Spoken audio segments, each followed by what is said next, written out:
పరమశివుని యొక్క లీలామూర్తులలో 13వ మూర్తి హరిహరమూర్తి. అంటే ఆయన యొక్క శరీరంలో సగభాగాన్ని శ్రీ మహావిష్ణువు స్వీకరించారు. అలా పరమశివుణ్ణి ప్రసన్నుణ్ణి చేసుకుని ఆయన శరీరంలో సగభాగాన్ని శ్రీ మహావిష్ణువు స్వీకరించినటువంటి మూర్తిని హరిహరమూర్తి అంటారు. నువ్వు ఎటువంటి భక్తితో ఎటువంటి ఉపాసన చేసి శంకరుని యొక్క శరీరంలో అర్ధభాగాన్ని పొందావో ఆ ఉపాయాన్ని నాకు చెప్పవలసినది అని పార్వతీదేవి నారాయణుణ్ణి ప్రార్థన చేస్తే శ్రీమన్నారాయణుడు పార్వతీదేవికి ఉపదేశం చేసినటువంటి స్తోత్రమే శివాష్టోత్తర శతనామ స్తోత్రం. ఈ శివాష్టోత్తర శతనామ స్తోత్రాన్ని ఆధారం చేసుకుని పార్వతీదేవి శంకరుడి యొక్క శరీరంలో అర్ధభాగాన్ని పొందింది. అది 14వ స్వరూపం. దాన్ని అర్ధనారీశ్వర స్వరూపము అని పిలుస్తారు. మనకి కూడా కావలసింది మనుష్య జన్మ యొక్క పరమ ప్రయోజనం భగవంతుడితో ఐక్యమే కనుక శివాష్టోత్తర శతనామ స్తోత్రాన్ని ప్రదోషవేళలో చదవడం మనకి ఇహమునందు సమస్తమైన కోర్కెలని తీరుస్తుంది, పారలౌకిక సుఖమును భగవంతుని యొక్క అనుగ్రహాన్ని మన యందు ప్రసరింపచేస్తుంది. నిన్నటి రోజున శివనామం గురించి మీతో కొంత నేను ప్రస్తావన చేసి ఉన్నాను. శివో మహేశ్వర అని పిలుస్తారు. ఈ మహేశ్వర అనబడేటటువంటి నామం చిత్రమైనటువంటి నామం. మనకి మంత్రపుష్పం చెప్పినప్పుడు ఒక మాట చెప్తుంటాం, ఈశాన సర్వ విద్యానాం ఈశ్వర సర్వభూతానాం బ్రహ్మాధిపతిర్బ్రహ్మణోధిపతిర్బ్రహ్మ శివో మే అస్తు సదాశివోం అని.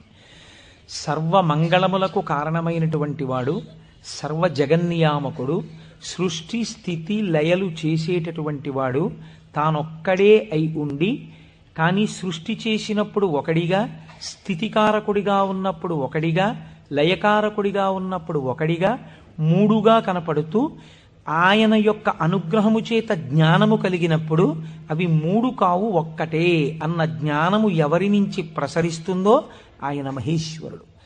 ఆయనే మూడుగా కనపడేటటువంటి ఒక్కటి. అందుకే పోతన గారు భాగవతంలో ఒక చోట ఒక మాట అంటారు, 3 మూర్తులకును 3 రూపములకు 3 కాలములకు మూలమగుచు భేదమగుచు తుది కభేదమయ్యొప్పారు బ్రహ్మమనగ నీవే పాలనయన అని పిలుస్తారు. 3 రూపములకు మనకి సృష్టి స్థితి లయ అని 3 మాటలు వాడుతుంటాం. సృష్టి అంటే పూర్వం లేనటువంటి దాన్ని మన కంటికి కనపడేటట్టుగా ఒక కొత్త వస్తువు తయారగుట, ఒక కొత్త ప్రాణి ఆవిర్భవించుట, దానికి సృష్టి కార్యము అంటారు. స్థితి అంటే వచ్చినటువంటి పదార్థము కొంతకాలం అలా క్షేమంగా ఉండుట.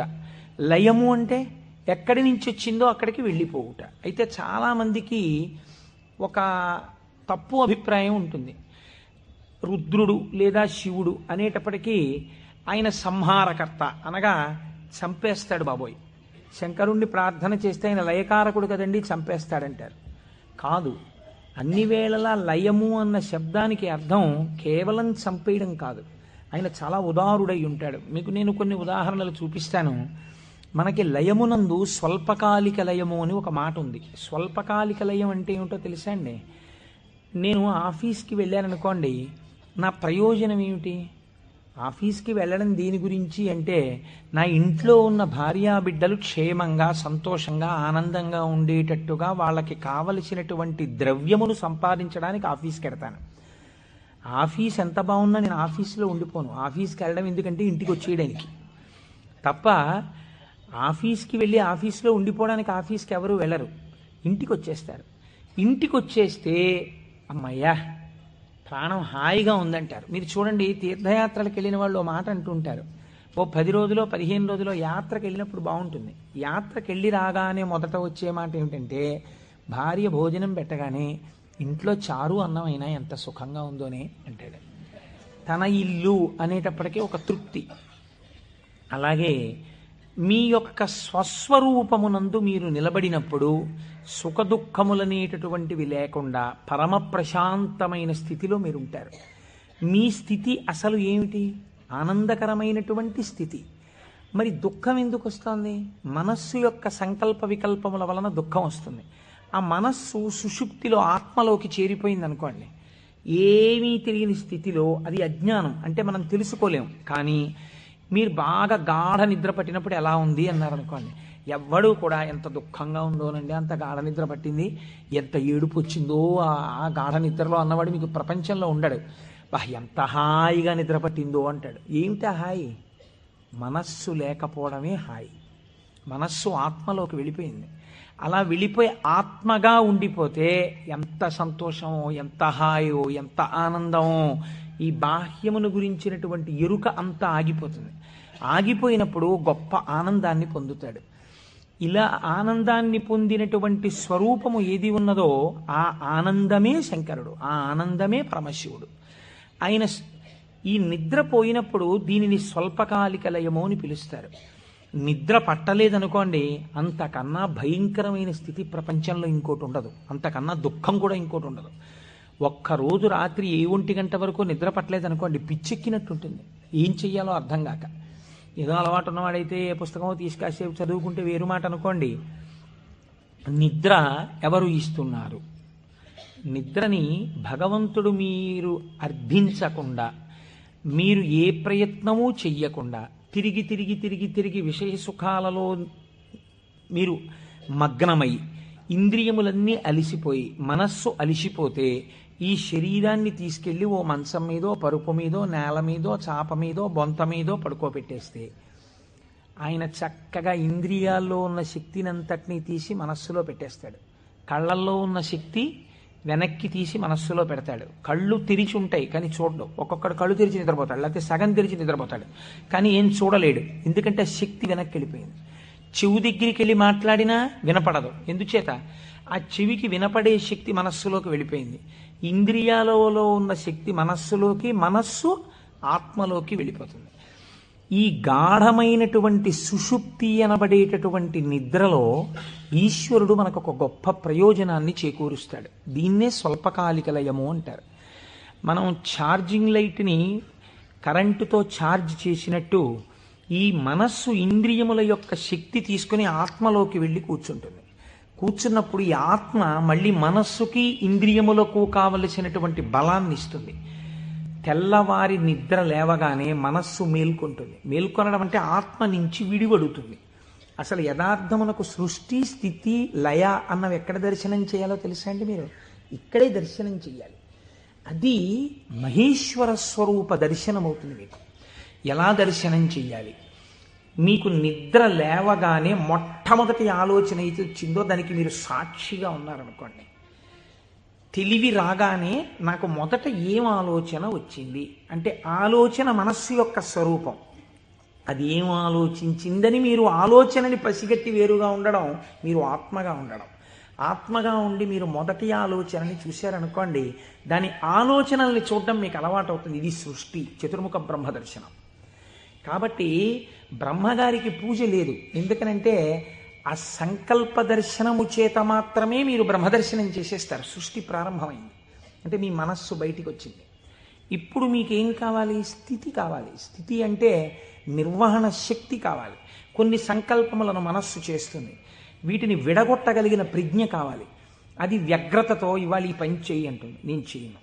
నీకేం, నీ సొమ్మేం పోయింది నువ్వు చెప్తావు, కానీ మూట కట్టుకొని అనుభవించవలసిన వాడిని నేను చేయను అని మనస్సుకు ఎదురు తిరిగి చెప్పి, ఈ మాట చెప్పావు చాలా బాగుంది, ఇది చేస్తాను అని మనసు చెప్పినవి కొన్ని అంగీకరించగలగాలి. ఇలా చెయ్యడానికి మీకు సమర్థత కావాలి. ఇది నిర్వహణ సమర్థత. అడ్మినిస్ట్రేటివ్ ఎబిలిటీస్ అంటారు చూసారా? ఒక కుర్చీలో కూర్చుంటే ఆయన ఆఫీసర్ గారు, ఆ కుర్చీకి ఒక శక్తి ఉంటుంది.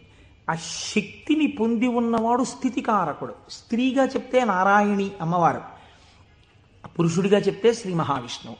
ఆయన స్థితికారుడు. కాబట్టి మీరు ప్రాతకాలమునందు తప్పకుండా విష్ణునామం చెప్పాలి. మీరు పూజామందిరంలోకి వెళ్ళి కూర్చోగానే విష్ణునామంతో ప్రార్థన ప్రారంభం కావాలి. అందుకే ఓం కేశవాయ స్వాహ, ఓం నారాయణాయ స్వాహ, ఓం మాధవాయ స్వాహ, గోవింద విష్ణు మధుసూదన త్రివిక్రమ వామన శ్రీధర హృషికేశ పద్మనాభ దామోదర సంకర్షణ అని ఒకవేళ మనకి సరిగ్గా చెప్పడం చేత కాదేమో అని ఋషులు నిర్ణయించేశారు. అసలు పూజ ప్రారంభమే ఆచమనంతో, ఆచమనం విష్ణునామాలతో. ఆ విష్ణువు యొక్క శక్తి మీ యందు ప్రసరిస్తే మీకు సాయంకాలం వరకు ఆ ప్రజ్ఞ అలా వెడుతుంది. ఎందుకంటే జాగృతిలో ఉన్నప్పుడే మీరు ఇంద్రియాల్ని మనస్సుని ఈశ్వర స్వాధీనం చెయ్యాలి. దీనికి కావలసిన ప్రజ్ఞ, మీ ఆలోచనల్ని చక్కదిద్దుకోగలిగిన ప్రజ్ఞ మీ యందు ప్రసరిస్తుంది. కాబట్టి విష్ణు పూజతో రోజు ప్రారంభం కావాలి, విష్ణునామంతో ప్రారంభం కావాలి. తరువాత మీరు అభిషేకం చేసుకోవచ్చు, శివార్చన చేయవచ్చు. నేను అలా చెయ్యవద్దని నేను చెప్పట్లేదు. విష్ణునామంతో ప్రారంభించాలి. మనకి భగవంతుడు ఒక్కడే, కానీ మనకి ప్రయోజనం చేకూర్చడానికి అన్ని రూపాల్ని పొందాడు. రాత్రి నిద్రపోయే ముందు శాస్త్రం అంది 11 మార్లు. ఇంకా నువ్వు నామని చెప్పేసిన తర్వాత ఇక మాట్లాడకూడదు. 11 మాటలు శివ శివ శివ శివ శివ శివ శివ అని 11 మాటలు అనుకుని విశ్రాంతి స్థానమునకు శరీరమును చేర్చేయాలి. ఇక పడుకున్న తర్వాత ఇక మాట్లాడడం. ఇప్పుడు ఈ శివానుగ్రహం స్వల్పకాలిక లయం. సృష్టిని దర్శనం చేశాడు, స్థితికారకుణ్ణి ప్రార్థన చేశాడు. ఈ రోజు చేసినటువంటి పనులన్నీ మంచి పనులైతే నిద్రలో నీకు సాత్వికమైనటువంటి ఆలోచనలు వస్తాయి. సాత్వికమైన ఆలోచనలతో, చిత్తశాంతితో, భయానకమైన కలలు రాకుండా హాయిగా నిద్రపుచ్చగలిగినటువంటి స్వరూపము స్వల్పకాలిక లయమైనటువంటి పరమశివ స్వరూపము. శివనామం చెప్పి నిద్రపోతే నిద్రా సమాధి స్థితి, అది సమాధి స్థితి అవుతుంది. మళ్ళీ లేచాడు, మళ్ళీ సృష్టికర్త దర్శనం చేస్తాడు. తొలితలంపు ఏది వస్తోందో దాన్ని మీరు ఈశ్వరుడి వైపుకి తిప్పడం అలవాటు చేయాలి మనస్సుకి ప్రయత్నపూర్వకంగా. ఫస్ట్ డిక్టమ్ లోపల నుంచి ఏం రావాలో తెలుసా అండి, అది మీరు అలవాటు చేయాలి. అప్పుడు మీరు ఒక రోజుని, కాలమునందు ఒక రోజు అనబడేటటువంటి విభాగమును మహేశ్వరుడిగా మారుస్తున్నారు మీరు. ఇది మహేశ్వరార్చనము. ఒక రోజు మహేశ్వరుడైంది, మీరు ఆ మహేశ్వరార్చన చేత మీరు మహేశ్వరుడైనారు. ఎలా అంటే మొట్టమొదటి ఆలోచన బయటికి వస్తూనే మనస్సుకి ఒకటి అలవాటు ఉండాలి. ఏమిటో తెలుసా అండి అలవాటు? ఇది చిత్రంగా ఉంటుంది. చిలకకి సహజ స్వభావం ఏమిటి? మీరు ఒక పంజరంలోంచి బయటికి తీస్తే ఎగిరిపోవడం. కానీ కొంతమంది చిలక ప్రశ్న అని జ్యోతిష్యం చెప్పేవాళ్ళు ఉంటారు. వాళ్ళు పంజరంలోంచి తలుపు పైకెత్తి చిలకని బయటికి పిలుస్తారు. చిలక బయటికి వచ్చి ఎగిరిపోదు. ఎగిరిపోకుండా వచ్చి అక్కడ పెట్టిన పుస్తకాల్ని ముక్కు పెట్టి లాగి ఒక పుస్తకాన్ని నుంచి లోపలికి వెళ్ళిపోయి కూర్చుంటుంది. ఆయన తలుపు వేయలేదనుకోండి, అది ఎగరదు, అందులోనే కూర్చుంటుంది. అదేంటి స్వేచ్ఛగా ఎగిరే చిలక ఎగరకుండా ఇలాంటి పనులు చేయడం ఏంటి అంటే ఆయన అలా తర్ఫీదు ఇచ్చాడు దానికి, అందుకని అది అలా ప్రవర్తిస్తుంది. మీరు కూడా మీ మనస్సుకి తర్ఫీదు ఇవ్వడం మీకు రావాలి. నిద్ర లేవగానే అది మొదటి సంకల్పం ఏం చెప్పాలో తెలుసా అండి? ఇప్పుడు నీ ఇంట నీ ఆరాధ్య దైవము, నీ కులదైవం ఎవరున్నారో వారు నువ్వు పడుకున్న వైపు నీ తల ఇటువైపు ఉన్నది.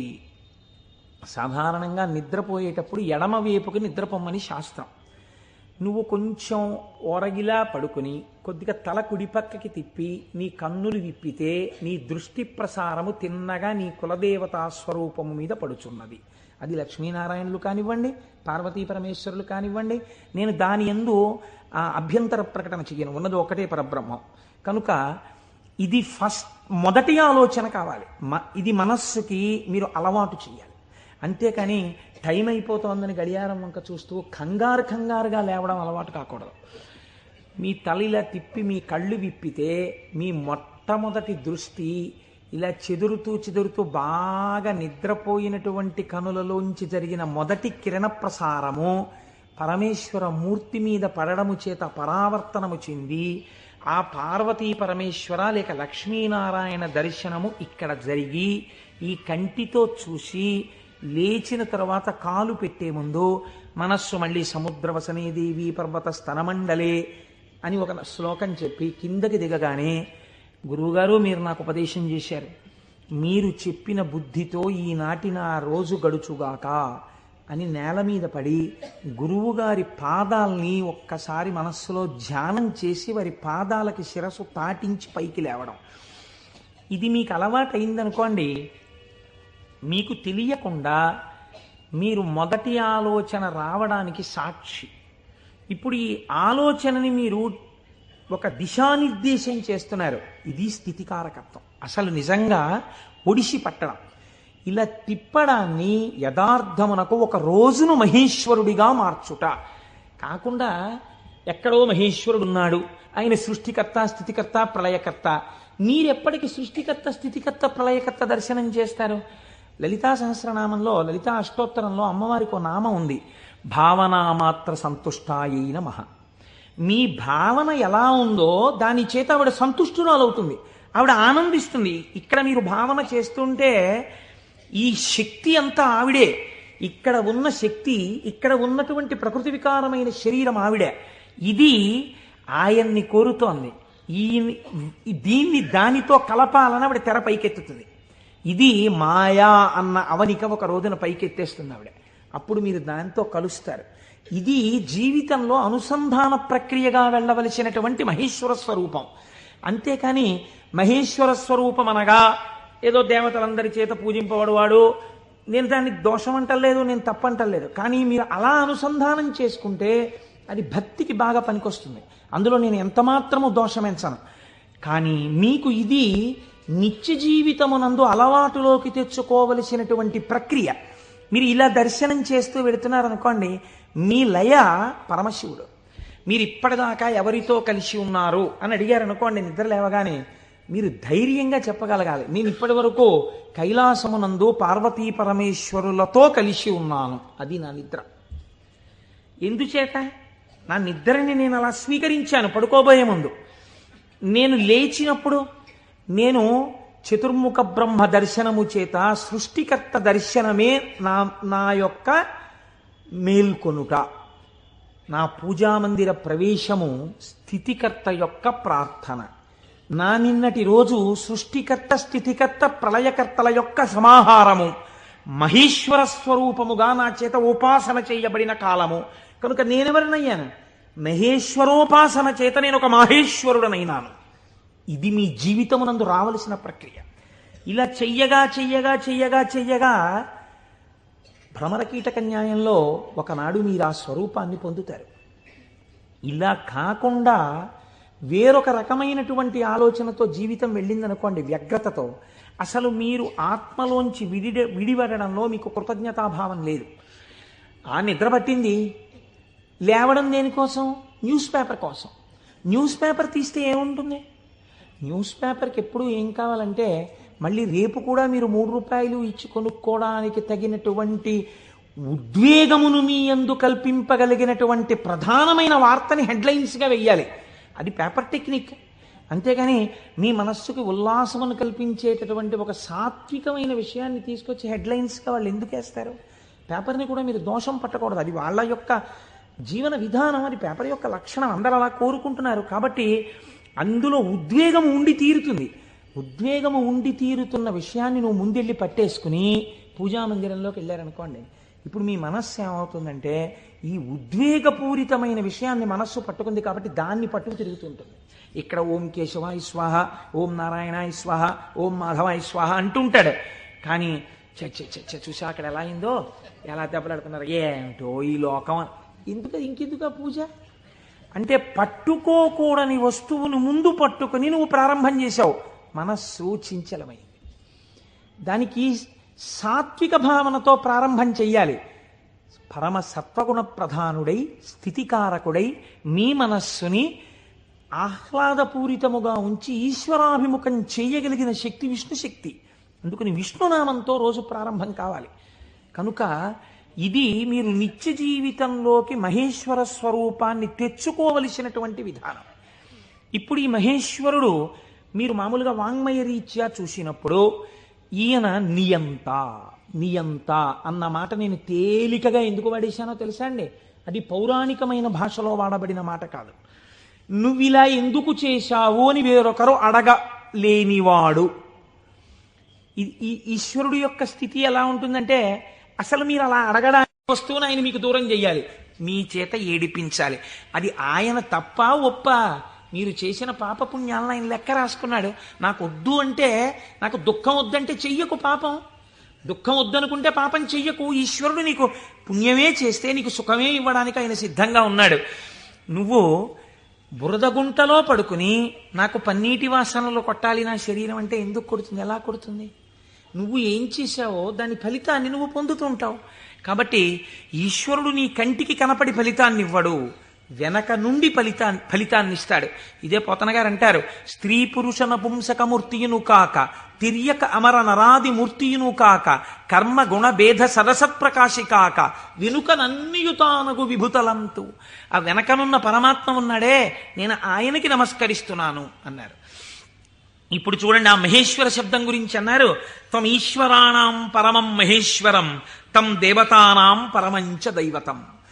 దేవతలందరూ కూడా ఎవరిని ప్రార్థన చేసి నమస్కరిస్తారో, సర్వ జగత్తుని ఎవడు నియమించి పోషించి రక్షించుతున్నాడో, ఎవడు దీనిని నిలబెడుతున్నాడో, ఎవడు తనలోకి తీసేసుకుంటున్నాడో వాడే మహేశ్వరుడు. వాడు సర్వజగన్నియామకుడు, వాడు పరబ్రహ్మమై ఉన్నాడు. ఇటువంటి పరబ్రహ్మము నీకెక్కడ దర్శనమవుతుంది అని అడిగారు. చూడవచ్చా? నాకు ఎప్పుడైనా ఇలాంటి వాడిని ఒకసారి చూడాలనిపించింది అంటే శాస్త్రం అంది, మహేశ్వర దర్శనము చెయ్యడానికి మహేశ్వర దర్శనము చెయ్యాలన్న తాపత్రయము నీకు కలగాలి అంది. ఇదొక చిత్రమైన మాట అండి. మీరు కొంచెం జాగ్రత్తగా ఆలోచించండి. ఒక మహాపురుషుడు ఒక ఆయన ఉన్నాడు ఈ లోకంలో. కృష్ణావధానుల గారని ఒక ఆయన ఉన్నారు. ఆయన ఒక మహాపురుషుడు. వేదం చదువుకోవడం కాదు, చదువుకున్న వేదాన్ని నిరంతరము అనుష్ఠానములోకి తెచ్చుకున్నవారు. అంతటి మహాపురుషుడు ఆయన. అలాగా అండి, అంటే ఏం చేస్తుంటారండి అంటే, 4 ఆవుల మధ్యలో తుఫాన్ వచ్చి పాక కొట్టుకుపోతే 10,000 రూపాయలు పట్టుకొచ్చి ఎవరో ఇస్తే శివాలయం కట్టడానికి విరాళం ఇచ్చేసి, శివుడికి ముందు గుడి కట్టండి తర్వాత నేను ఉంటాను లేండని ఆవుల మధ్యలో కాపరం చేసి బతికినవాడు. అంతటి మహానుభావుడు. తను నమ్ముకున్న వేదాన్ని నిరంతరము ఆచరణలో పెడతారు. వారు నా గృహప్రవేశానికి వచ్చారు. వస్తే ఆ రోజు నేను కొంచెం ఈ సంభారాలన్నీ పూర్తి చేసుకుని వేద పఠనం ఏర్పాటు చేసి నేను ఇంట్లోకి వెళ్ళేటప్పటికీ కించిత్ అసుర సంధ్య వేళయింది. నేను వెళ్ళేటప్పటికి వారు వెళ్ళిపోతున్నారు. అరేరే ఇదేంటి వెళ్ళిపోతున్నారు కృష్ణావధానులు గారు, అలా వెళ్ళిపోరే, ఈ కోటేశ్వరరావు మనం వచ్చేటప్పటికి లేడు, స్వాగతం చెప్పలేడని కోపగించుకుని వెళ్ళిపోయే మనిషి కారేవారు, ఎందుకు వెళ్ళిపోతున్నారు? ఓహో అసుర సంధ్య వేళ, సంధ్యావందనానికి ఎడుతూ ఉండాలి అనుకున్నాను. ఎవరినో పిలిచి కృష్ణావధానులు గారు ఎక్కడికి ఎడుతున్నారండి? వెంకటేశ్వర స్వామి గుళ్ళో కూర్చుని సంధ్యావందనం చేసుకోవడానికి ఎడుతున్నారు. ఆయన సంధ్యావందనం చేయలేదనుకోండి, మీరు నేను అడుగుతామా, అయ్యా మీరు సంధ్యావందనం ఎందుకు చేయలేదండి అని? ఎక్కడ నుంచో కష్టపడి కాకినాడ వచ్చి ఆ వేళకి మాత్రం సభలోంచి లేచి వెళ్ళిపోయి వెంకటేశ్వర స్వామి గుళ్ళో కూర్చొని సంధ్యావందనం చేసుకుని మళ్ళీ తిరిగి వచ్చి సభలో కూర్చున్నారు ఆయన. ఇది తాను చదివినటువంటి వేదాన్ని, తాను తెలుసుకున్న విషయాన్ని ఆచరణలో పెట్టడం. దీనిని శ్రద్ధ అంటుంది శాస్త్రం. నీకు చెప్పడం కాదు, నీకు అనుష్ఠాన పర్యంతమునందున్నదా, దీనికి ఎవడో చూస్తాడని కాదు, ఈశ్వరుడు సర్వసాక్షి చూస్తున్నాడన్న బెరుకు నీకుంటే ఒకడు చూసి మెచ్చుకోవాలని నువ్వు చెయ్యవు. చెయ్యడం నీ విధి అని నువ్వు చేస్తావు. ఇప్పుడు నువ్వు అటువంటి మహాపురుషుడు ఒకడు ఉన్నాడు, నువ్వు తెలుసుకున్నావు. ఇప్పుడు మీ మనస్సు ఏమవుతుంది? ఎప్పుడైనా కృష్ణావధానుల గారిని చూద్దామనిపిస్తుంది కదండి. ఇప్పుడు రేపు సుబ్రహ్మణ్యేశ్వర స్వామి వారికి మనం ఇక్కడ ఉత్సవం చేయబోతున్నాం. ఆ సుబ్రహ్మణ్యేశ్వర స్వామి వారికి ఉత్సవం చేసిన రోజున కారు దిగి నడవలేక శిష్యులు పట్టుకుంటే కృష్ణావధానులు గారు వచ్చి ఇక్కడ కుర్చీలో కూర్చున్నారనుకోండి, మీ ప్రయత్నం లేకుండా వారు కోటీశ్వరుడని కాదు, వారు పెద్ద ఆఫీసర్ అని కాదు, మోకాళ్ల మీదకి పంచె కట్టుకుని లాల్చీ కూడా వేసుకోకుండా ఓ ఉత్తరీయం కప్పుకుని గుండు చేయించుకుని పిలక పెట్టుకుని 3 విభూతి రేఖలు పెట్టుకుని బొట్టు పెట్టుకుని సరిగ్గా కనపడక కళ్ళు చిప్పిలించి చూస్తున్న కృష్ణావధానులు గారు అడుగు తీసి అడుగేస్తుంటే మీ అందరి చేతులు ఇలా అంటాయి. ఎందుకంటాయి? ఆయన ఒక మహాత్ముడన్న ఎరుక మీకు కలిగింది. ఈ ఎరుక లేకుండా మీరు దర్శనాన్ని వాంఛిస్తారా? మీరు ఒకసారి ఈ శివమహాపురాణాన్ని వినడం ఒక కథ కింద వినే ప్రయత్నం మీరు చేయకండి. అది మీ జీవితాన్ని అభ్యున్నతి మార్గంలోకి తీసుకెళ్ళదు. దాన్ని మీ నిత్య జీవితంలో మీకు ఎలా ఉపయోగపడుతుందో మీరు ఆలోచించండి. పరమాచార్య స్వామి ఎక్కడ మాట్లాడినా ఎప్పుడు మాట్లాడినా అలాగే మాట్లాడేవారు. ఎప్పటి కథల కిందో వారు మాట్లాడేవారు కాదు, ఇప్పుడు నీకు ఎలా పనికి వస్తుందో వారు మాట్లాడేవారు. అది ఒక సద్గురువుకు ఉండవలసిన లక్షణం. అందుకే నడిచే దేవుడు అయ్యారు మహానుభావుడు. కాబట్టి చూడండి, ఇప్పుడు మీకు కృష్ణావధానులు గారు అంటే తెలిసింది, వారిని చూడాలి అనిపిస్తుంది. ఉదాహరణకి వారు రాలేదనుకోండి సుబ్రహ్మణ్యోత్సవానికి, ఎందుచేతంటే వారి శరీరం చాలా డస్సిపోయింది, పెద్దవారు అయిపోయారు. కానీ మీరేమంటారు? కృష్ణావధానులు గారు ఎక్కడ ఉంటారంటే ఒకసారి వెళ్ళి మేము దర్శనం చేసుకొస్తామంటారు. అమ్మ ఈ టైంలో వెళ్ళండి, ఈ టైం కాకుండా వెళ్ళకండి, వారికి ఇబ్బంది, పెద్దవారు అయిపోయారు, ఈ సమయంలో వెళ్ళండి దర్శనం ఇస్తారు. మీరేం చేస్తారు? ఇంత డబ్బు పాడు చేస్తున్నాం, పోతే పోయింది, కారు ఎక్కేవో 500 పెట్టుకుని వెళ్ళొద్దాం అని ఒక ఆదివారం నాడు పొద్దున అలా కృష్ణావధానుల గారి దగ్గరికి వెళ్ళొచ్చిన వాళ్ళు ఎంతమందో నాకు తెలుసు. కారు వేసుకుని వెళ్ళి ఓ అరడజన అరటిపళ్ళు ఏవో ఇచ్చి ఒక్కసారి ఆయన్ని చూడగానే, ఇప్పుడు మీకు ఆయన గురించి ఆయన ఏం చెప్పుకోరుగా, కానీ మీరు ఆయన్ని చూస్తుంటే, ఆయన కూర్చుంటే, మీరు ఎక్కడి నుంచి వచ్చారమ్మా అని అడుగుతుంటే, ఆయన ఏదో 4 శ్లోకాలు చెప్తుంటే, ఆ గొంతు తడబడిపోతుంటే, పెద్దవారైపోయి వారు మాట్లాడుతుంటే మీ మనసు ఆర్ద్రమైపోతుంది. మీకు తెలియకుండా మీ కన్నుల వెంట నీళ్లు కారుతాయి. అబ్బా ఏం మహాపురుషుడు, ఏం మహాపురుషుడని పటికి బెల్లం తినేసిన నోరు తీపిగా ఉన్నట్టు మళ్ళీ కారెక్కి వచ్చేస్తారు ఇంటికి. ఎందుకు వెళ్ళారు ఆ ఊరు 500 కారు చేయించుకుని? మీకు తెలిసింది కాబట్టి కృష్ణావధానుల గారంటే, కాబట్టి కదా మీరు దర్శనం చేశారు. మహేశ్వరుడు అంటే సృష్టికర్త, స్థితికర్త, ప్రళయకర్త అని నేను మాట చెప్పాను అనుకోండి, అది మీకు ఏం ఉపయోగపడుతుందని నేను ప్రశ్న వేస్తున్నాను. మీరు ఆలోచించండి. నేను ఈ మాట అన్నాను, అనుసంధానం మీరు కాలగతంలో ఒక రోజులోకి తెచ్చుకోండి, మీకు మహేశ్వర దర్శనం కలుగుతోంది అన్నాను. అది మీకు ఉపయుక్తం. మీరు చూడండి, నేనంటాను మహేశ్వరుడెవరో చూడాలన్న ఉత్సాహం కృష్ణావధానులు గారు ఎవరో తెలుసుకుంటే కలిగినట్టు, ఈశ్వరుణ్ణి చూడాలన్న ఉత్సాహం మీకు ఇక్కడ కలగాలంటే మీరు ఏం చేస్తే కలగదండి. నేను ఒక్క ఉదాహరణ చెప్తాను. నేను పూజ చేసుకోవడానికి కూర్చున్నాను అనుకోండి, ఓ బంతి పువ్వు చేత్తో పట్టుకున్నాను అనుకోండి. బంతి పువ్వు అన్న మాట ఎందుకు వాడానంటే చాలా తేలిగ్గా దొరికే పువ్వు, ₹1 ఇస్తే ఇన్ని పూలు ఇస్తారు. ఓ బంతి పువ్వు ఇలా పట్టుకున్నాను అనుకోండి, మీరు ఎప్పుడైనా చూడండి పువ్వు పైన వాసన వస్తుంది, బంతి పువ్వు యొక్క కాడ తుంపండిలాగా మంచి సువాసన వస్తుంది, కాడ తుంపితే సువాసన వస్తుంది. ఈశ్వర ఏమీ అమరిక, ఒక గొట్టం మీద ఇదే రంగు రేకులు ఇలా ఇలా ఇలా ఇలా ఇలా ఇంత మొగ్గని అందులో ఇన్ని దాచి అలా విచ్చుకునేటట్టు చేసి ఇంత అమరికగా ఇలా ఉండి వాటి మీద మళ్ళీ ఓ వరస, వాటి మీద ఓ వరస, వాటి మీద ఓ వరస, మధ్యలో ఓ 5, ఇంత అందంగా తయారు చేసిన శిల్పి ఎవడు? ఎక్కడున్నాడు ఈ శిల్పి? ఈ పువ్వు నేను పూజామందిరంలో భగవంతుడి పాదముల దగ్గర వేసి రేపు ఇలా తీస్తే, కాడ పట్టుకుంటే ముందు రోజు పైకి లేచిన పువ్వు ఇవాళ కాడ పట్టుకుంటే ఇలా ఒరిగిపోయింది. ఈశ్వరుడి పాదాల మీద ఒరిగిపోవడం ఓ రోజంతా ఉండి నేర్చేసుకుని ఒరిగిపోతుంది. ఇప్పుడు అంత గుబాళింపు లేదు, అంత వాసన లేదు, ఆ రేకులన్నీ ఇలా ఒరిగిపోతున్నాయి. ఇంకొంచెం ముట్టుకుంటే దుర్గంధం వచ్చి చెమాయింపు వచ్చింది. ఎవరసలు దీన్ని ఇలా ఆ బంతి మొక్కలోంచి దీన్ని తెచ్చినవాడు, ఇంత విచ్చుకునేట్టు చేసినవాడు, ఇది ఇలా ఒడిలిపోయేట్టు చేసినవాడు ఎక్కడున్నాడు అని మీకు అనుమానం వచ్చింది అనుకోండి, అప్పుడు మీ పూజ ఆర్తితో ఉంటుంది. వాడే అటువంటి వాడై ఉన్నాడు, వాడు ఈ జగత్తునంతటినీ ఇలాగే సృష్టించి నిర్వహించి లయింపచేస్తున్నాడు, వాడే నా ఆరాధ్య దైవం అడిగో పూజామందిరంలో అని మీరు ఓం నిధనపతయే నమః అని పువ్వేయండి. రమించిపోయింది మీ హృదయం. ఇది మహేశ్వర దర్శనము. కాబట్టి ఇప్పుడు ఈ ఉత్సుకత, చూడాలి చూడాలి చూడాలి ఈశ్వరుణ్ణి అన్న తాపత్రయం మీరు సృష్టి స్థితి లయానుసంధానము నిరంతర ప్రక్రియగా చెయ్యడంలో ఉంటుంది. ఈ చెయ్యడంగా ఉంటే ఈశ్వరుడు ఎవడు? ఇప్పుడు మీరు తెలుసుకున్నారనుకోండి మహేశ్వరుడు ఏం చేస్తుంటాడో, ఇది తెలుసుకోవడం వల్ల మీకు ఆనందం కలుగుతుంది. ఇప్పుడు ఆయన సర్వజ్ఞత, తృప్తి, అనాదిబోధ, స్వతంత్రత, నిత్యమలుప్త శక్తి, అనంత శక్తిశ్చ విభోర్విధిజ్ఞా షడాహురంగాని మహేశ్వరస్య అంది శాస్త్రం. ఆయన సర్వజ్ఞత. నేను ఇక్కడ కూర్చుని ఉన్నాను అనుకోండి, నేను ఈ సభలో జరుగుతున్న విషయాన్ని పసిగట్టగలను. అసలు అది కూడా ఒక్కొక్కసారి జరగదు. ఎందుచేత అంటే నేను ఒక్కొక్కసారి అడిగినటువంటి ప్రశ్న కొంతమందికి ఈయన నిజంగానే అడుగుతున్నాడా అనిపించవచ్చు. ఎందుచేత అంటే మీరు నిన్నను కోటేశ్వరారు నిన్న ఉపన్యాసానికి వచ్చాను, నిన్న మీరు వచ్చారా అంటే అదేమిటి మీ ఎదురుగుండానే కదండి కూర్చున్నాం అంటారు. నాకు స్ఫురణలోకి వెళ్ళదు. ఎందుకు వెళ్ళదు అంటే నేను ఒక విషయాన్ని ప్రతిపాదన చేస్తున్నప్పుడు నా మనస్సు అసలు ఆ విషయం మీద రమిస్తే కదా అది వాక్కులుగా బయటికి వచ్చేది. నా మనసే రమించలేదనుకోండి, నా మనస్సు లోపల దర్శనం చేయట్లేదనుకోండి, మీకు వాక్కులుగా ఎలా వస్తుంది నా నోటి నుంచి? నా మనస్సు అక్కడ ఉండిపోయినప్పుడు నా కన్నులు ఇలా తిరిగినా ఏవో కళ్ళంలోంచి మనస్సులో కెడతాయి, కానీ ఇవన్నింటినీ మనసు పట్టుకుంటోందని మీరు అనుకుంటున్నారా? పట్టుకోవట్లేదు. ఎందుకనంటే ఆ మనసు వేరొక వస్తువును పట్టుకుని ఉంది. దానికోసం ఉపన్యాసం చెప్పడం, ఇంకో ప్రయోజనం కోసం కాదు. ఇలా కూర్చుంటే కాసేపు పట్టుకుంటుంది ఆ వస్తువునని. కాబట్టి ఇప్పుడు అది పట్టుకుని ఉంది, కాబట్టి ఇది పట్టుకోదు, ఇది వదిలిపెట్టేసింది. కాబట్టి కన్ను చూసినా మనస్సు పట్టుకోకుండా వదిలిపెడుతోంది.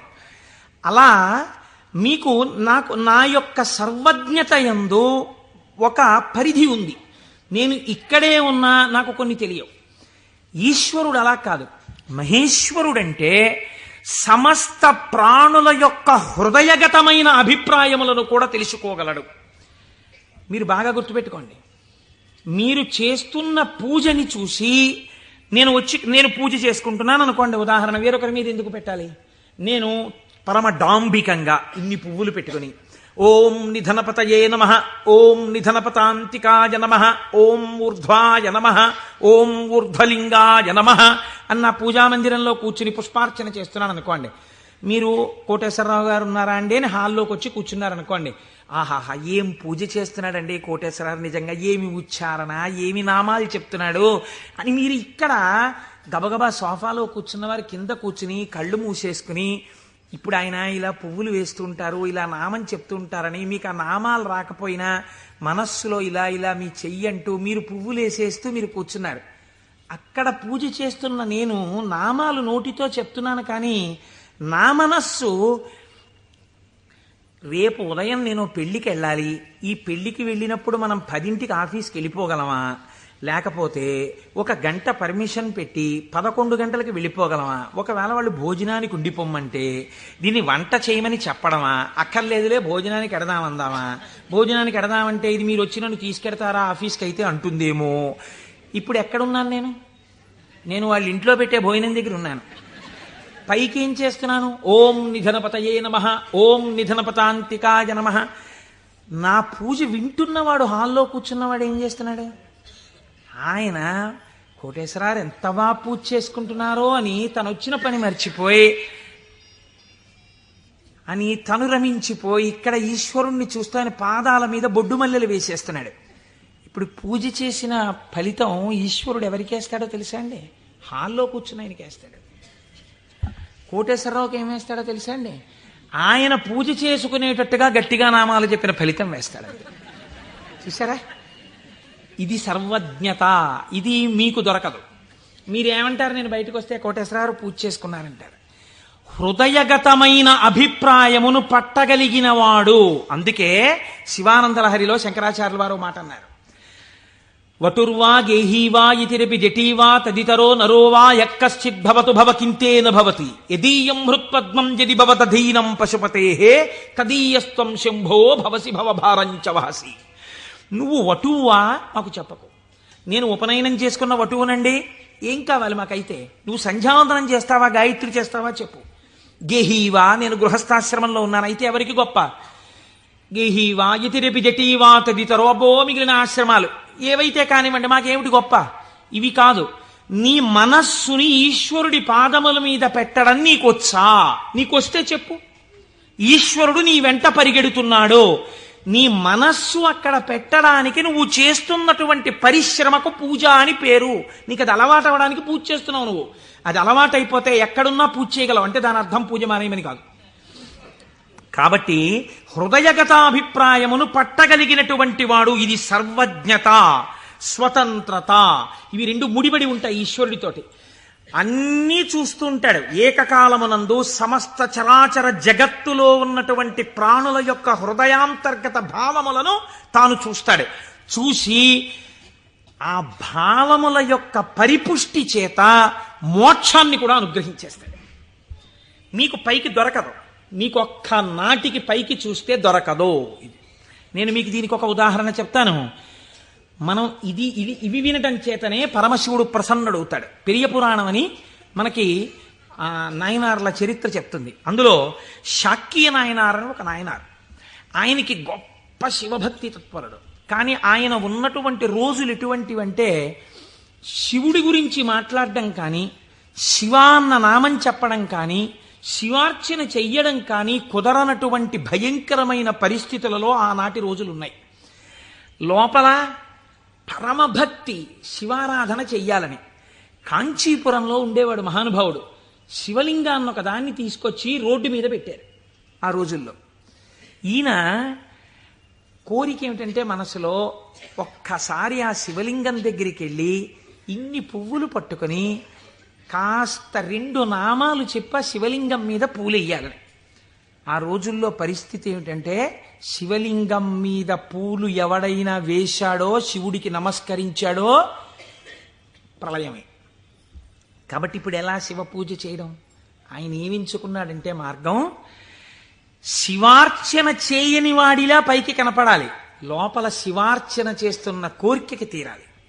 అందుకని ఆయన అటుగా వెడుతూ రోజు అన్నం తినే ముందు కళ్ళంబట నీళ్లు పెట్టుకుని, శివ నీ పూజ చెయ్యకుండా ఎలా తిననయ్యా అన్నమని ఆ రోడ్డు మీద ఉన్న శివలింగం దగ్గరికి వెళ్ళి, శివుడివా నువ్వు శివుడివా అనో రాయి తీయడం.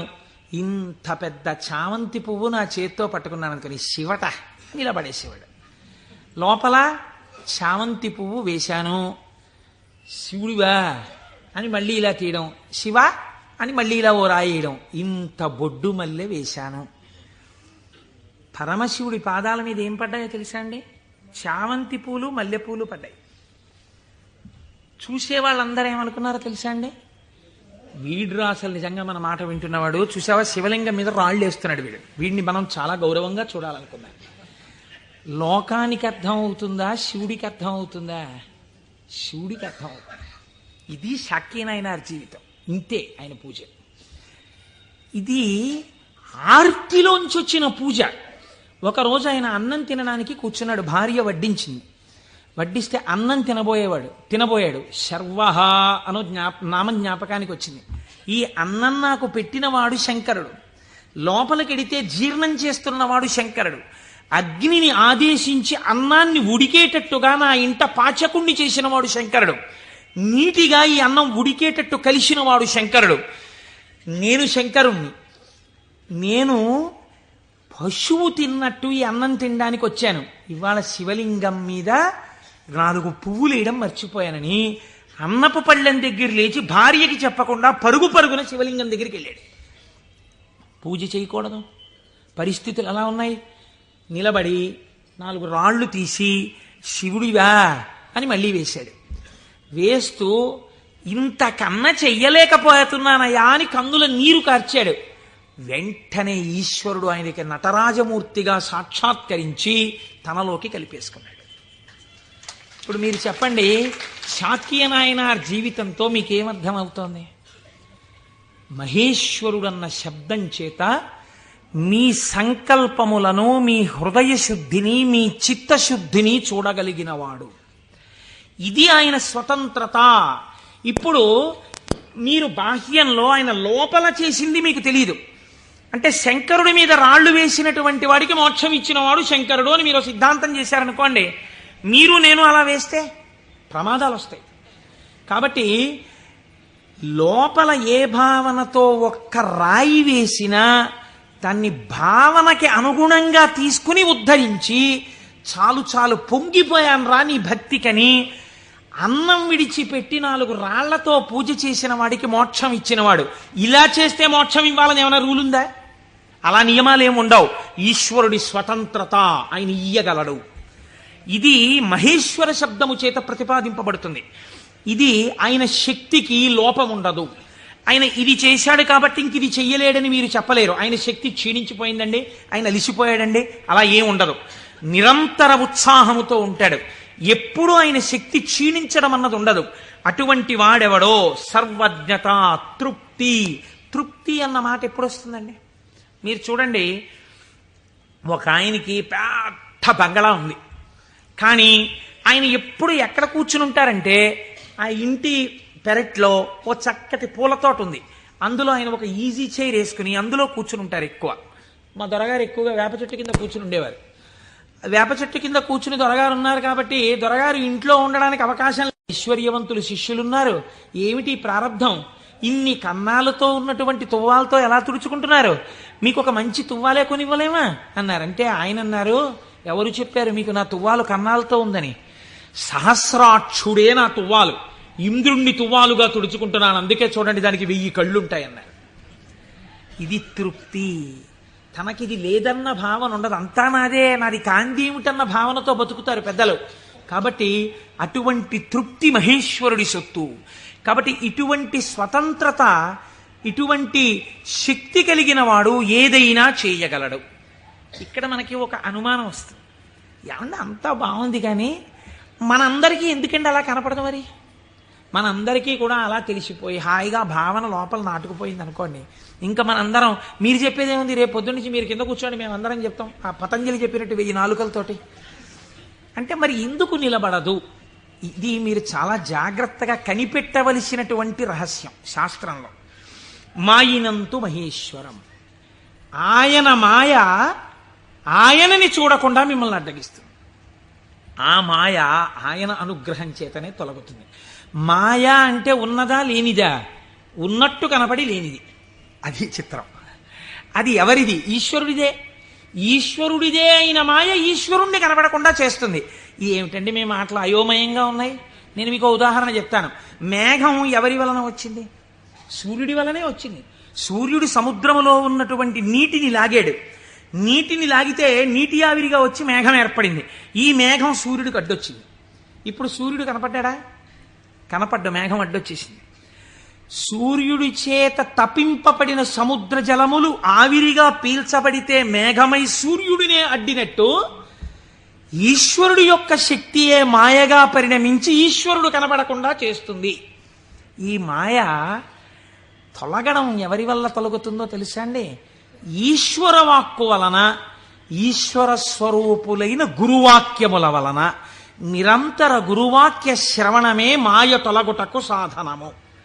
అందుకే గురువు లేని విద్య గుడ్డి విద్య. ఆ గురువు అనుగ్రహం ఉంటే తప్ప మాయ తొలగదు. ఈ మాయ చిత్రంగా ఉంటుంది. ఎంత చిత్రంగా! మాయ యొక్క స్వభావమేమి మీకు తేలిక మాటల్లో చెప్పాలంటే, ఇప్పుడు నేను దాని గురించి పెద్ద చర్చ చెయ్యకుండా చెప్పాలి అంటే, మాయ వలన వచ్చేటటువంటి ఉత్తర లక్షణము కామక్రోధములు. ఎందుచేత? వెంటనే ఈశ్వరుడితో ఉన్నటువంటి పట్టు విడిచిపెట్టేసుకుని తన యందు పెట్టేసుకుంటాడు. పెట్టేసుకుని ఈశ్వర దర్శనమాగి ఇదంతా నా ప్రజ్ఞ అంటాడు. అనగానే మాయ ఏర్పడిపోయిందనమాట. అంతే. ఏర్పడి కామక్రోధములతో కొట్టుమిట్టాడుతుంటాడు. మీరు ఒక్క విషయం, నేను ఇప్పుడు ఒక విషయాన్ని చెప్పబోయే ముందు నేను ఇప్పుడు శివమహాపురాణంలోంచి ఒక ఆఖ్యానాన్ని అనుసంధానం చేయబోతున్నాను. ఇది చెప్పబోయే ముందు నేను ఒక విషయం చెప్పకుండా మొదలు పెడితే ఒక ప్రమాదం ఏర్పడేటటువంటి అవకాశం ఉంది.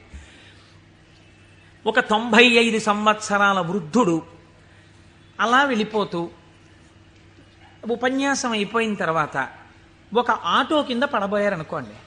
చూసిన వాళ్ళు, అయ్యయ్యో తాతగారు అదేంటండి అలా ఆటో కనపడలేదా మీకు అంత లైట్ వేస్తే? అంటే బాబు కళ్ళు డాజిల్ అయిపోయాయా, కనపడలేదు, పడిపోయాను అన్నారు అనుకోండి. మీరు ఏంటంటారు? గబగబా ఎత్తి తీసుకొచ్చి పక్కన కూర్చోబెట్టి, తాతగారు ఏమైనా దెబ్బలు తగిలాయా అండి అని ఆటో పిలిచి మాట్లాడి వారిని వారి ఇంటికి పంపిస్తారు. నాలాంటి ఒక దుఃఖపోతూ ఇలా ఇలా అడ్డు పెట్టి ఆటో కింద పడ్డాడు అనుకోండి, మీరు ఏమంటారు? ఏమయ్యా ఆ మాత్రం చూసుకోలేవా ఏంటి, అలా వెళ్ళిపోయి పడిపోయేంటి అంటారు కదా. ఒక అజ్ఞాని పడిపోయాడు అనుకోండి, అది పెద్ద విశేషంగా మీరు చెప్పక్కర్లా. ఎంతటి మహాత్ములు కూడా మాయకి ఎలా పడిపోతూ ఉంటారో మీరు తెలుసుకున్నారనుకోండి, దానికి ఎంత శ్రద్ధ అవసరమో మీకు అర్థమవుతుంది. కాబట్టి అలాంటివి చెప్పేటప్పుడు ఏ కోటేశ్వరరావు లాంటి వాడో కామమునకు వశుడైనాడు, క్రోధమునకు వశుడైనాడు అని చెప్తే అది పెద్ద విశేషం ఏంటంటే వాడు అలాంటి వాడే అంటారు. కాదు, ఒక మహాపురుషుడు అలా వశుడైనాడు అనుకోండి. అందుకే వాళ్ళు మహాత్ములు ఎవరు తమ జీవితంలో సంఘటనలు దాచరు, రాసేస్తారు.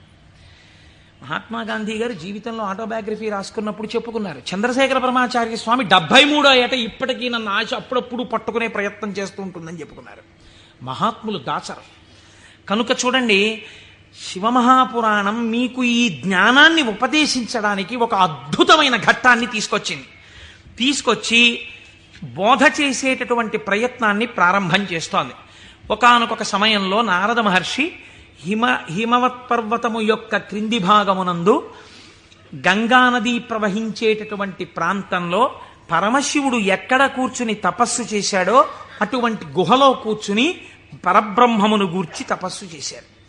తపస్సు చేస్తున్నప్పుడు ఇంద్రుడు మన్మధుణ్ణి పిలిచి ఒక మాట చెప్పాడు. తపస్సు చేస్తున్నాడా? తపస్సు అంటే భగవంతుని యందు మనస్సు లగ్నమై ఉండాలి. అది చంచలమవుతుందా లేదా పరీక్ష చేస్తుంటారు. కనుక నువ్వు వెళ్ళి వికారములను ఇంద్రియములకు చూపించి వశుడవుతాడేమో చూడమన్నారు. అంటూ ఇంద్రుడు అన్నాడు, హిమశైల గుహాయాం హి మునిస్తపతి నారద మనసోద్దిశ్య విశ్వేశం మహాసంయమమాన్ దృఢ. అడిగోనయ్యా, మహాసంయమవాన్, సంయమి అయినటువంటి నారద మహర్షి తపస్సు చేస్తున్నాడు. మన్మథా, నువ్వు అక్కడికెళ్ళి ప్రలోభ పెట్టి ఆయన తపస్సు భగ్నమయ్యేటట్టుగా చూడు. అగ్నియందు తప్తమైతే కదండి బంగారానికి కాంతి. పరిస్థితులను తట్టుకుని నిలబడినప్పుడు కదండి వాడు బ్రహ్మశ్రవణం. కాబట్టి ఆ తపస్సుకి విఘ్నం పెట్టడం, ఆ తపస్సు సిద్ధించడానికి బాగా పుటం పెట్టడమే నా దృష్టిలో. ఇప్పుడు మన్మధుడు వెళ్ళాడు, ఏదో ప్రయత్నం చేశాడు, ఆయన ఏం లొంగలేదు.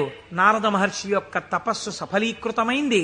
ఆ తపస్సు పూర్తి చేసి ఆయన బయటికి వచ్చారు.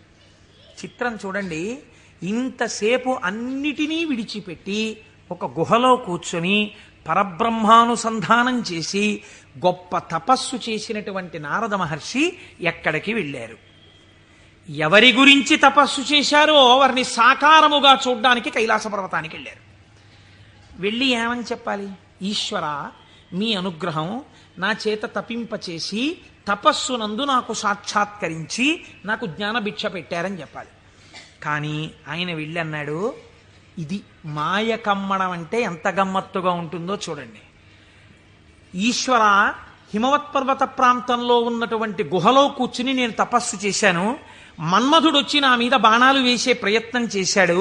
కానీ నేను ఆ మన్మథ బాణములను లెక్క పెట్టలేదు. కామమును జయించాను అంటే ఈశ్వరుడు చేసిన పని నేను చేశానని చెప్పుకోవడం సోత్కర్ష. కాబట్టి నేను కామమును జయించాను, జయించి నేను తపస్సు యందు సిద్ధిని పొందాను అన్నాడు. అంటే శంకరుడు నవ్వాడు. ఇక్కడ మీరు శివుడు చెప్పిన మాటని చాలా గట్టిగా పట్టుకోవాలి. ఆయన అన్నాడు, బాగుందయ్యా, చాలా చక్కటి మాట చెప్పావు, చాలా సంతోషం. కాముణ్ణి జయించావా? మాటలా కాముణ్ణి జయించడం అంటే జయించిన వాడికి తెలుస్తుంది, అందుకు కదా నాకు వచ్చి చెప్పావు. నేను సంతోషించాను. కానీ నారదా, నీకొక్కటి చెప్తాను, గుర్తుపెట్టుకో. అయిననొక మాట చెప్పెదా, మానసమున నుంపు దీని మరువకుమెప్పుడున్ మౌనీంద్ర వైకుంఠునితో నుడువకు నీ తపంబు తోరపు సిద్ధిన్. నాకు చెప్పావు కదా నేను కాముణ్ణి గెలిచానని. నీకు అలవాటు కదా, వైకుంఠానికి కూడా వెళ్ళి నారాయణ దర్శనం చేస్తావు. ఉన్నది ఒక్కటే పరబ్రహ్మమైన అన్ని రూపాలుగా చూడడంలో నీకు ఆనందం. అక్కడ మాత్రం ఇలా చెప్పకే, నా దగ్గర చెప్తే చెప్పావు అన్నారు. ఏదో ఇలాగే చెప్తాడు ఈ పెద్ద ఆయన, ఏడు పెద్ద పట్టించుకునేది అనుకున్నాడు. గురువుల మాట తిరస్కరించడం అంటే ఇదే. అనుష్ఠానములోకి రాని విద్య, అది శ్రవణమునకు పనికొస్తుంది అంతే. సినిమా కథల ఎందుకది? అనుష్ఠానంలో పెట్టినప్పుడు ఎందుకు ఇంకా వేదాంత విద్య? ఇప్పుడు ఆయన బయలుదేరి ఎవరి దగ్గరికి వెళ్ళాడు? ఈయన దగ్గర నుంచి ఆయన దగ్గరికి వెళ్ళేటప్పుడు మధ్యలో తండ్రి గారు సృష్టికర్త దగ్గరికి వెళ్ళాడు. ఎవరు అసలు కాముణ్ణి గెలిచాడో ఆయన దగ్గరికి వెళ్ళి నీతో నేను ఈక్వల్ స్టేటస్ పొందానని చెప్పడం సంతోషం. అందులో ముందు శివుడి దగ్గరికి వెళ్ళాడు, తర్వాత నాన్నగారికి చెప్దాను లేని తండ్రి గారి దగ్గరికి వెళ్ళాడు. ఈ మాట నువ్వు శ్రీమన్నారాయణుడికి చెప్పకేం వైకుంఠంలో అన్నదాన్ని అసలు లక్ష్యమే పెట్టలేదు. అందుకని బ్రహ్మగారి దగ్గరికి వెళ్ళి ఈ మాట అడగలేదు. ఎందుకండి శివుడు ఇలా అన్నాడు అని అడగలేదు. అడగకుండా వెళ్ళి మళ్ళీ ఇదే చెప్పాడు బ్రహ్మగారి దగ్గర. నాన్నగారు నేను తపస్సు చేశానండి, మన్మధుడు వచ్చి బాణాలు వేశాడండి, అయినా నేను చెల్లించలేదండి, కాముణ్ణి గెలిచాను, తపస్సు యందు సిద్ధిని పొందాను అన్నాడు. అంటే బ్రహ్మగారు అన్నాడు, ఊరే నాన్న అలా అనకూడదురా, నేను నీకో మాట చెప్తాను విను. మున్నట శంకరుండు తపముల్ ఒనరించుచున్న మన్మధుండన్నిటలాక్షు గెల్వచని అంతము చెందే తదీయదేవి ఆ పన్నగ భూషణం కొలిచి భర్తననుంగునిగాగనుందే ఆ పుణ్యపు భూమి శాంకర విభూతి జయించితి నీవు కాముని. నువ్వు ఎక్కడ కూర్చుని తపస్సు చేశావో అక్కడ ఇతపూర్వం పరమశివుడు కూర్చుని తపస్సు చేశాడు. అక్కడికి మన్మధుడు వస్తే ఆయన తన మూడవ కంటి మంట చేత మన్మధుణ్ణి కాల్చేశాడు. మన్మధుడు బూడిదైపోయాడు. రతీదేవి ప్రార్థిస్తే వేరొక రూపంతో నీ భర్త నీకు కనపడతాడని వరం ఇచ్చాడు. ఆ ప్రాంతంలో మన్మథ బాణములు పనిచెయ్యకపోవడానికి కారణం ఇతపూర్వం శంకరుడు తపస్సు చేయడం. అక్కడికెళ్ళి కూర్చుని నువ్వు తపస్సు చేసి నేను గెలిచానంటావేమిటి? అలా చెప్పకూడదు, తప్పది. అందుకని నేను కాముణ్ణి గెలిచాననుకో, నువ్వు కాముణ్ణి గెలవడానికి కారణము ఇతపూర్వం ఈశ్వరుడు అక్కడ తపించుట. అది శివప్రజ్ఞ, నీ ప్రజ్ఞ కాదు, నువ్వు అలా అనకు అన్నాడు. అంటే మనం ఏదైనా సాధిస్తే ఇది ఈశ్వరానుగ్రహము చేత సాధింపబడినది అనాలి. అంతేకాని నారదుడు తప్పు చేశాడని మనం ఇంటికి వెళ్ళిపోతే ఇంకెందుకు? ఆయనకి తీర్పు చెప్పడానికి మనం అక్కర్లేదు. మనం కూడా ఏదైనా సాధించినప్పుడు ఇది ఈశ్వరానుగ్రహముతో సాధింపబడినది అన్నమాట మాత్రమే వాడాలి తప్ప మన యందు నిక్షేపించుకోకూడదని. బ్రహ్మగారు ఈ మాట చెప్తే ఏమిటో నాన్నగారు కూడా ఇలాంటి మాటలన్నీ చెప్తారు. శంకరుడు తపస్సు చేస్తే మాత్రం నా మీద బాణాలు ఇస్తే నేను తట్టుకున్నానా లేదా? ఆయన చెప్పద్దని చెప్పాడు, విష్ణుమూర్తికి చెప్పకి ఈ మాట అన్నాడు. ఎందుకని మీరు బాగా గుర్తించాలి. శాంభవీ మాయ, వైష్ణవ మాయ అని 2 మాటలు వాడతారు. పరమశివుడి భార్యగా శాంభవి ఏ మాయ స్వరూపంలో ఉంటుందో అదే వైష్ణవ మాయగా ఉంటుంది పురుష స్వరూపంతో ఉంటే. నువ్వు ఈ మాటలు చెప్తే నీకు బాగా అనుభవంలోకి వచ్చేటట్టు ఒకసారి దింపి పైకెత్తుతాడు, బాగా అనుభవంలోకి వస్తుంది, కొత్త కథ వస్తుంది. ఎందుకు వచ్చింది అక్కడ చెప్పకని చెప్పాడు ఆయన. ఆయన పెద్ద బుద్ధితో చెప్పాడు, వినాలి కదా ఆయన. ఆయనకి మాయలో దిగి ఓసారి తొట్టుపడ్డమే బాగా నచ్చింది. మన బుద్ధి నారదుడి మీద పెట్టి చెప్పకూడదు, ఆయన మహానుభావుడు. నారదుడంటేనే జ్ఞానం, అంతటి వాడికి తప్పలేదు మాయ. ఇప్పుడు ఆయన వైకుంఠానికి వెళ్ళాడు. వైకుంఠానికి వెళ్ళి గబగబా ఎదురొచ్చి, ఏమిటి నారదా ఈ మధ్య కనపట్టలేదు అని ఎదురొచ్చాడు నారాయణుడు. ఎదురొస్తే ఏం చెప్పమంటారు స్వామి, నేను తపస్సు చేశాను, మన్మధుడొచ్చి నా మీద బాణాలు వేశాడు, నేను చెల్లించలేదు, నేను తపస్సునందు సిద్ధి పొందానన్నాడు.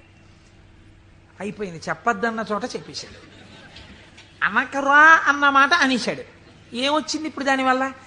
నేను వెంకటాచలంలో దర్శనం 3 మాటలు చేశానండి. ఈ లైన్లోంచి వెళ్తున్నప్పుడు బయటకు వచ్చేసే లైన్లోంచి లోపలికి పంపించే లైన్లోకి దూరిపోయి 2 మాటలు దర్శనం చేసుకున్నాను అన్నారనుకోండి. అది పాపమా పుణ్యమా మీరు ఆలోచించండి.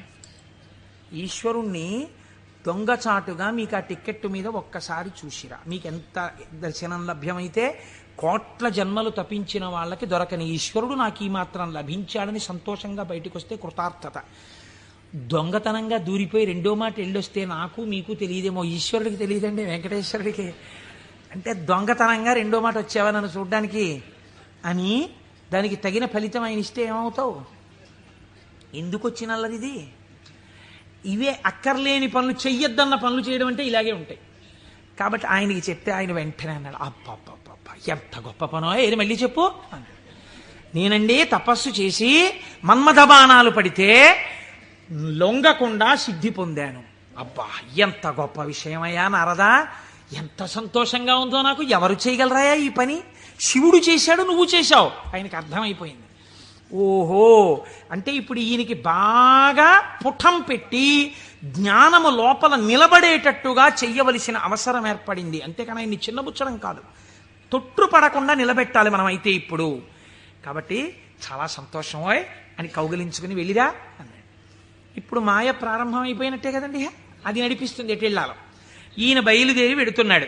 వెడుతూ వెడుతూ ఒక రాజ్యంలోకి వెళ్ళాడు. ఆ రాజ్యాన్ని పరిపాలించేటటువంటి రాజు పేరు శీలనిధి, ఆయన కుమార్తె పేరు శ్రీమతి. వెళ్ళి ఆ శీలనిధి అనబడేటటువంటి రాజు యొక్క అంతఃపురంలోకి వెళ్ళాడు. మహానుభావుడు నారదుడు వచ్చాడన్నాడు, స్వాగతం చెప్పారు, పాదములు కడిగారు, తీసుకొచ్చారు, కూర్చోపెట్టారు. వాళ్ళ అమ్మాయిని తీసుకొచ్చారు. అమ్మాయినికి నమస్కారం చెయ్యమ్మా అన్నారు. ఆ పిల్ల నమస్కారం చేసింది. మా పిల్లకి ఎటువంటి వరుడు వస్తాడో చెప్పండి అన్నారు. ఆ పిల్ల యొక్క చెయ్యి చూసి త్రికాలవేది నారదుడంటే తెలియందేముందండి. ఆయన అన్నాడు, లక్ష్మీదేవికి భర్త ఎవడో, ఎవడు సర్వవ్యాపకుడో, ఎవడు నిరంతరము లోకము చేత పూజింపబడుతుంటాడో, ఎవడు మహానుభావుడో అటువంటి శ్రీ మహావిష్ణువుకు ఈమె ఇల్లాలవుతుంది అన్నాడు. అక్కడ వరకు బాగా చెప్పాడు. కానీ ఆమెని చూడగానే కామాన్ని కదా గెలిచానన్నాడు. ఈవిడ నా ఇల్లాలైతే ఎంత బాగున్నో అనిపించింది. కానీ ఆవిడ జాతకంలో ఏముంది? శ్రీ మహావిష్ణువు భర్త అవుతారని ఉంది. ఈ అమ్మాయికి పెళ్లి ఎలా చేద్దాం అనుకుంటున్నావు అని అడిగాడు. రేపు స్వయంవరం పెట్టామండి, స్వయంవరంలో ఈమె వరమాల వేస్తుంది అంటే విష్ణువు సాకారుడై వస్తాడు ఈ సభలోకి. ఇప్పుడు మళ్ళీ వెనక్కి తిరిగి వైకుంఠానికి వెళ్ళాడు. వెళ్ళి, అయ్యా ఎవరికైనా చెప్పుకుంటే కొంచెం సిగ్గుచేటుగా ఉంటుంది, నా మనస్సు ఆ శ్రీమతిని పెళ్లి చేసుకోవాలి అని ఉవ్విళ్ళు ఉరిపోతోంది, ఆమె నాకు దక్కకపోతే మన్మథబాణముల చేత చచ్చిపోతాను. ఎవరండి ఇంతకు ముందు వచ్చి చెప్పినప్పుడు ఏం చెప్పాడు? మన్మథబాణములను గెలిచి తపస్సునందు సిద్ధి పొందానని చెప్పినవాడు వెనక్కి తిరిగి వెంటనే వచ్చి చెప్తున్నాడు ఇది మాయా అంటే. చూడండి, ఆమె నా ఇల్లాలు కాకపోతే నేను మన్మథబాణములకు చచ్చిపోతాను. నన్ను బతికించవయ్యా, నేను బతకాలంటే నీ రూపం నాకు రావాలి, నీ రూపం నాకు వస్తే ఆమె నా మెళ్ళలో మాల వేస్తుంది, అప్పుడు పెళ్లి చేసుకుంటాను, అందుకని నీ రూపం నాకు ఇవ్వా అని అడిగాడు. అడిగితే ఆయన మహానుభావుడు శ్రీ మహావిష్ణువు, ఆయన ఎంత చమత్కారం చేశాడో చూడండి. హరియసగన్మునిక మనోహరమగు తన మేని రూపు నర్రు వరకు బైహరి శిరసున్ కూరిచే, ఇది అరయక ముని కూరుచుండె అచట మురియుచున్. హరి శరీరాన్ని ఇచ్చాడు, హరిశిరస్సుని ఇచ్చాడు. హరి అంటే రెండు అర్థాలు. హరి అంటే పాపములను హరించే శ్రీ మహావిష్ణువు, హరి అంటే కోతి. హరి శరీరాన్ని కింద వరకు ఇచ్చాడు, కోతి తలకాయని పైనిచ్చాడు. నువ్వు హరి రూపాన్ని కదా అడిగావు, హరి రూపాన్ని ఇచ్చానన్నాడు. మాట తప్పనట్టు. ఆయన ఎంత తెలివైన వాడో చూడండి. ఈయనకేం కనపడుతుంది, ఇలా చూసుకున్నాడు. శ్రీ మహావిష్ణువు చేతులు, శ్రీ మహావిష్ణువు రంగు, శ్రీ మహావిష్ణువు కౌస్తుభం, ఆ వనమాల, ఆ పట్టుపంచ, ఆ కుర్చీళ్ళు అన్ని శ్రీ మహావిష్ణువు. తన ముఖం తనకు కనపడదుగా. అద్దంలో చూసుకోవడానికి శ్రీమతి దగ్గరికి వెళ్ళిపోవాలి ముందు, స్వయంవరం అయిపోతే. అందుకని గబగబా వెళ్ళిపోయాడు. వెళ్ళిపోయి ఆ స్వయంవరంలో ఒక ఆసనం మీద కూర్చున్నాడు. ఇద్దరు రుద్రపార్షదులు అటు ఇటు కూర్చున్నారు.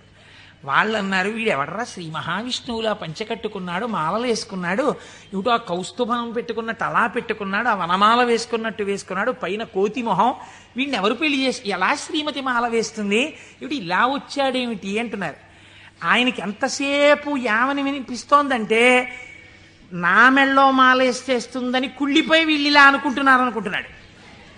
ఆ శ్రీమతి దండ పట్టుకుని దగ్గరికి వచ్చింది. తీరా దండ పట్టుకుని దగ్గరికి వచ్చేటప్పటికి కాళిదాస మహాకవి వర్ణిస్తారులేండి. ఆ ఇందుమతీదేవి దండ పట్టుకుని ఎవరి దగ్గరికి వెడితే వాళ్ళకి పగటిపూటలా అనిపించింది. ఎందుకంటే ఆవిడ యొక్క వెలుతురులో వాళ్ళు ప్రకాశించారు. ఆ తర్వాత కొంచెం ముందుకెళ్ళేటప్పటికి ఆవిడ వెళ్ళిపోయింది, వీళ్ళు చీకట్లో ఉండిపోయేవారు. నాకు కొన్ని ఆశ్చర్యంగా ఉంటాయి. నేను ఇంట్లోకి వెళ్ళేటప్పటికి కరెంటు పై చీకటిగా ఉంది. మా అమ్మాయి ఒక ఛార్జింగ్ లైట్ పట్టుకుని వచ్చి ఆ వెలుతురులో, నాన్నగారండి మిమ్మల్ని నేను వెలుతురులోకి తీసుకొస్తున్నాను అంది. చాలా గొప్ప మాట అమ్మా అన్నాను. అంటే ద్వంద్వార్థములతో మాట్లాడింది. చాలా సంతోషం తల్లి, పోన్లే నా కూతురి చేత నేను వెలుగులోకి వచ్చినా చాలా గొప్పవాడినే కదా. అందుచేత ఆయన అలా ఆ శ్రీమతి దగ్గరికి వచ్చింది. దగ్గరకు వస్తే నాకే మాల వేస్తుంది అని సంతోషపడిపోయాడు ఆయన. ఆ పాపం నా శిరస్సు అందదేమో అని కొంచెం వంచాడు. ఆవిడ ఇలా చూసి భృకుటి ముకులించి, ఏమిటి కోతి శిరస్సు ఏమిటి, రూపం ఏమిటి అనుకుని వెళ్ళిపోయింది. ఈలోగా రావలసిన శ్రీహరి రాజకుమారుడి వేషంలో వచ్చాడు. ఆవిడ గుర్తుపట్టింది, మాల తీసుకెళ్లి శ్రీమన్నారాయణుడి మెడలో వేసేసింది. ఈవిడ్ని తీసుకుని ఆయన చక్కబోయాడు వైకుంఠానికి. ఈయనకి ఎక్కడ లేని బాధ కలిగింది. ఈలోగా పక్కనున్న రుద్రపార్షదులు ఇద్దరు అన్నారు, ఏమయ్యా నీకు ముందే చెప్పాం, కోతి మొహం వేసుకుని సభలోకి వచ్చావేమిటయ్యా అని నిన్నెవరు పెళ్లి చేసుకుంటారనుకున్నావయ్యా అన్నారు. అనేటప్పటికీ వాళ్ళిద్దరికీ కూడా మీరు రాక్షసయోనుల యందు జన్మించెదరుగాక అని చెప్పించాడు. తప్పెవరిది? ఒప్పు చెప్పిన వాళ్ళెవరు? ఒప్పు చెప్పిన వాడికి తపఫలితంతో శాపం ఇచ్చాడు. మాయా ప్రభావము కామక్రోధముల యందు ఎలా తిప్పుతుందో చూడండి. శపిస్తే వాళ్ళెటువంటి స్థితిలో ఉన్నారు? ఇదంతా శివేచ్ఛ అని వాళ్ళు నమ్మారు. ఇది పరమభక్తి. వాళ్ళకి ఆ కష్టమే వచ్చినా ఇది కూడా ఈశ్వర శాసనమే అనుకున్నారు. వాళ్ళుట వారులు జ్ఞానధనము చేకూరిన వారౌటమదిని కుందకయే శివేచ్ఛారీతి నడచునని అన్నారదునిన్ దూరరైరి నడచి రెచటికో. వాళ్ళు ఇదేమిటయా మమ్మల్ని ఇలా శపించావు, నువ్వు కోతి మొహం పెట్టుకుని వచ్చి అని చెప్పి తిరిగి శపించకుండా ఇది కూడా శివేచ్ఛే అని వాళ్ళు వెళ్ళిపోయారు. వాళ్ళు మహాజ్ఞానులు. ఇప్పుడు ఈయన గబగబా మళ్ళీ వైకుంఠానికి వెళ్ళాడు. వైకుంఠానికి వెళ్ళి ఎంత పనిచేశావయా శ్రీమన్నారాయణ, నీ రూపం నాకు ఇమ్మని అడిగాను, హరి రూపం ఇమ్మని అడిగితే హరి రూపం హరి శిరస్సు కోతి శిరస్సు పెట్టావు. దానివల్ల శ్రీమతిని నువ్వు పెళ్లి చేసుకున్నావు, నాకు కాకుండా చేశావు. నన్ను ఎంత అవమానాలు పాలు చేశావు. ఇది రేపు పొద్దున శివపురాణంలోకి ఎక్కేస్తుంది. ఓ చేతకాని కోటేశ్వరరావు చెప్పడం మొదలెట్టేస్తాడు. నా బతుకు బజార్లో పెట్టేశావు నిన్ను వచ్చి అడిగినందుకు. ఎంత రహస్యంగా అడిగాను, దానికి ఎంత కథ సృష్టించావు. చూడు నా కడుపు ఎంత మండిపోతుందో. మరియున్ వానర ముఖమును సరియని నాకిచ్చినట్టి చందమునకు వానరులే శరణం బౌదురు నరుడవు నీ వగుచు వగగ నంగల అవని. నీవు ఒకానొక నాడు నరుడవై పుట్టి అందచందాలు కలిగిన భార్య దూరమైపోతే అరణ్యంలో పడి ఏడిస్తే ఈ కోతి ముఖం ఉన్న వాళ్లే వచ్చి సహాయం చేసి నీ భార్యతో నిన్ను కలుపుతారు, నిన్ను శపిస్తున్నానన్నాడు. మహానుభావుడు కనుక శ్రీమన్నారాయణుడు దాన్ని కూడా లోకానికి ధర్మ మార్గం నేర్పడానికి రామావతారమునందు సీతావియోగంగా తీసుకున్నారు. ఇప్పుడు ఈ శాపవచనాన్ని కూడా విడిచిపెట్టేశాడు. ఇద్దరిని శపించేశాడు, భగవంతుణ్ణే శపించాడు, రుద్రపార్షదుల్ని శపించాడు, కామమునకు వశుడయ్యాడు. ఇప్పుడు స్వస్థత కలిగింది. ఏమిటి నేను పొందింది అనుకున్నాడు. చిచ్చి చిచ్చి, ఎక్కడి నా జన్మ, ఎక్కడి తపస్సు, ఎక్కడి మహతి. ఆనాడు శంకరుడు చెప్పాడు, నేను గెలిచానని అనద్దు, ప్రత్యేకించి వైకుంఠంలో ఈ మాట చెప్పకు సుమా అని చెప్పాడు ఆయన. అక్కడే చెప్పాను. కాబట్టి శివవాక్కు గురువాక్కు, ఏది అనకురా, ఏదైనా ఈశ్వరుడు ఇచ్చాడను నీకు ఇబ్బంది ఉండదు. అంటే వీడు ఏదైనా సాధించేటప్పటికి నాది అంటాడు, ఏదైనా పోయేటప్పటికి దిక్కుమాల దేవుడు ఏం చేశాడు నాకంటాడు. రెండూ పాపకర్మలే. కాబట్టి ఇప్పుడు ఆ మాయ తొలగింది. ఇప్పుడు శ్రీమన్నారాయణుడిని చూసి అన్నాడు, ఎట్లు మహాత్మా, నిన్ను శపించిన దోషము నాకుబాయు, నీ వెట్లు భరించి యొందగల వీచెడు తాపసి ఏవయైన ఈ తిట్లు సహింపరానివిక, తీండ్రపుటల్కను ముక్క ముక్క యౌనట్లుగా నన్ను చెండదగు, అండజకేతన చక్రధారచేన్. యుక్తాయుక్త విచక్షణ మరిచి నేను మాట్లాడినటువంటి మాటలకి నా యొక్క నాలుకని ముక్కలు ముక్కలుగా కత్తిరించెయ్యాలి. ఎంత మాత్రము ఇంకా జాగు చెయ్యకుండా, మహానుభావ, అండచకేతన అంటే గుడ్డులోంచి పైకొచ్చినటువంటి గరుత్మంతుడు నీ యొక్క ధ్వజమునకు చిహ్నముగా కలిగినటువంటి వాడా, మహానుభావ, నీ చక్రధారల చేత నా నాలుకని ముక్కలు ముక్కలుగా కత్తిరించేవయా, అప్పుడు కానీ నేను చేసిన పాపం పోదని కన్నీటి ధారలతో ఆయన పాదాల్ని అభిషేకించి ఆయన కాళ్ళ మీద పడ్డాడు. నారదుడు కాబట్టి అంత తొందరగా మళ్ళీ స్వస్థితిని పొందగలిగాడు.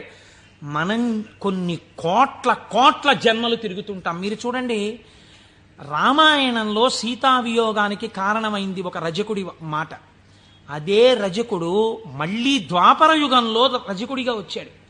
కృష్ణ భగవానుడు వెళ్ళి 4 చీరలు ఇవ్వయా, పంచెలు ఇవ్వయా, కట్టుకుంటానన్నాడు.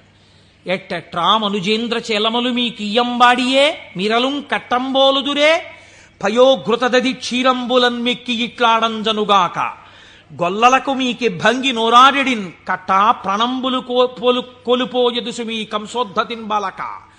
ఆయన 4 పంచెలు ఇవ్వరా అంటే వీడి ఇన్ని మాటలు మాట్లాడాడు. ఎట్టెట్రా, ఏంట్రా, నీకు రాజుగారి బట్టలు కావలసి వచ్చాయా? బాగా నందవ్రజంలో పాలు వెన్న తిని ఒళ్ళు కొవ్విందా? నీకు రాజు పంచెలు కావాలా? పంచె కట్టుకోవడం కాదురా, ఈ మాట తెలిస్తే కంసప్రభువుకి ఏమవుతావో తెలుసా, ముక్కలైపోతావు అన్నాడు. అంటే కృష్ణ భగవానుడు అన్నాడు, అన్నయ్య, ఇంకొక అవకాశం ఇచ్చి చూశా, సరేనని ఒక పంచె ఇస్తే చేసిన పాపం తీసేద్దామని చూశా. యుగం మారిపోయినా వీడి బుద్ధి మారలా. ఈ తల ఇక మామూలుగా పనికిరాదు, నీ గుద్దొక్కటి గుద్ది 1000 వ్రక్కలు చేయన్నయా శిరస్సునన్నాడు. ఒక్క గుద్ది 1000 ముక్కలు చేశారు. నోటి మాట సంస్కారంగా ఉండాలి. మాట సంస్కారంగా ఉండడం మొదట నేర్చుకుంటే చాలా తప్పులు దిద్దబడిపోతాయి. అందుకే శివుడు చెప్పింది ఈ మాట వైకుంఠంలో చెప్పకు. నీవు ఏది చేసినా ఈశ్వర ప్రజ్ఞకి ముడిపెట్టు. నీ కొడుక్కో ర్యాంక్ వచ్చింది, ఇది ఈశ్వరానుగ్రహం అండి. మా అబ్బాయికో ర్యాంక్ వచ్చింది. నువ్వు మంచి పంచె కట్టుకున్నావు, ఈశ్వరానుగ్రహం అండి. ఓ పంచె కట్టుకున్నాను. నువ్వు ఒక ఉపన్యాసం చెప్పగలిగావు, అది పరమేశ్వరానుగ్రహం అండి. నా చేత ఒక ఉపన్యాసం చెప్పించాడు, ఈశ్వరానుగ్రహం అండి. నేను శివమహాపురాణం వినగలిగాను అను. నేనన్న మాట అన్నావా, ఇబ్బందిలోకి వెళ్ళిపోతావు. ఇది అనకు. మొదట దిద్దుకోవలసినది వాక్కు దిద్దుకో. రజోగుణ తమోగుణ భూయిష్టమైన వాక్కులు మాట్లాడకు, అవి నీ సంస్కారం అయిపోతాయి. ఈ సంస్కారము నిన్ను జన్మాంతరములు తిప్పుతుంది. నారదుడు కాబట్టి మహానుభావుడు 1 గంటలో సర్దుకున్నాడు. మనం ఎంతటి వాళ్ళం, మాయ ఎంత గొప్పదో చూడండి. ఇది మహేశ్వర శక్తి. ఈ మాయ ఎలా తొలగుతుంది అంటే దీనికి ఒక్కటే లక్షణం, ఆ మాయయే అమ్మవారి స్వరూపం. మీరు గట్టిగా ఆవిడ పాదాలు పట్టుకున్నారనుకోండి, పట్టుకుంటే ఆవిడే మిమ్మల్ని దగ్గరికి తీసుకుని, అందుకే చేతిలో పాశం పట్టుకుని ఉంటుంది. ఈశ్వర భక్తిని మీకిచ్చి మీ చేత ఈశ్వర సేవ చేయించి ఈశ్వరుడిలో మిమ్మల్ని ఆవిడే కలుపుతుంది. ఆవిడే ఆ పనినంతటినీ తీసుకుంటుంది.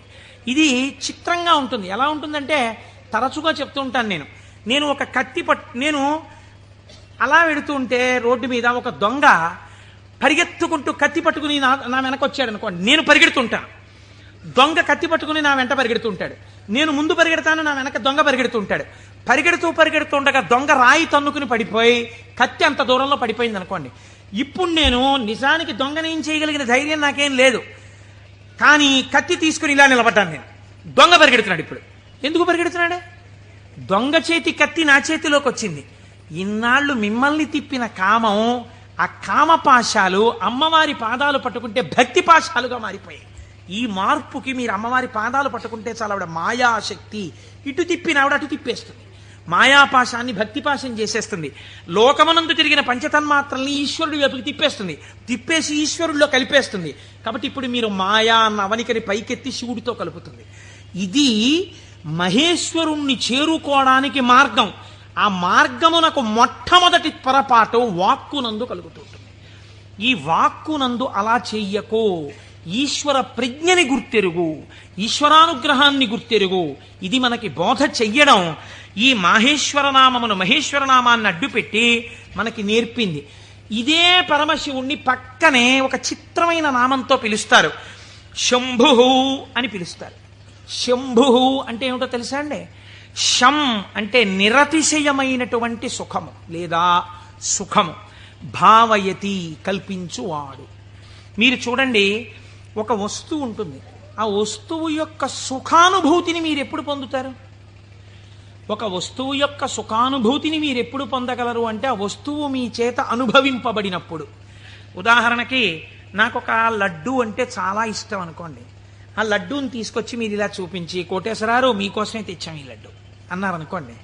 నేను ఆ లడ్డూని ఇలా చూసి నా కోరిక తీరిపోయింది అంటానా? అనను. మీకోసమే అన్న చేతిలో పెట్టారు, చాలా బాగుంది అని ఇలా పెట్టుకుని తినబోతాను. తినకండి, మీకు ఈ లడ్డూ ఎందుకు తెచ్చానో మీకు శుభవార్త చెప్పాలి, అది చెప్పాక తిందురు కానీ. ఇప్పుడు నా కోరిక తీరిపోయిందా? తీరలేదు. ఆయన శుభవార్త చెప్పబోతుంటే సెల్ ఫోన్ మోగింది. ఉండండి చెప్తాను అని అక్కడికి వెళ్ళి గంట సేపు మాట్లాడుతున్నాడు. లడ్డూ ఇలాగే ఉంది, నేను ఇలాగే ఉన్నాను, తీరిందా? తీరలేదు. ఆయన తర్వాత వచ్చి ఏదో చెప్పి ఇప్పుడు తినండి అన్నాడు. ఇప్పుడు నేను దాన్ని తీసి ఇలా నాలుక మీద పెట్టుకుని అలా పడేశాను. గభాలన కంట్లో ఏదో పడి ఇలా అన్నాను, అది కింద పడింది. తీరిందా నా కోరిక? తీరలేదు. నాలుక మీద పడింది రెండో ముక్క, అమ్మయ్యా అన్నాను, ఇప్పుడు నా కోరిక తీరింది కదండి.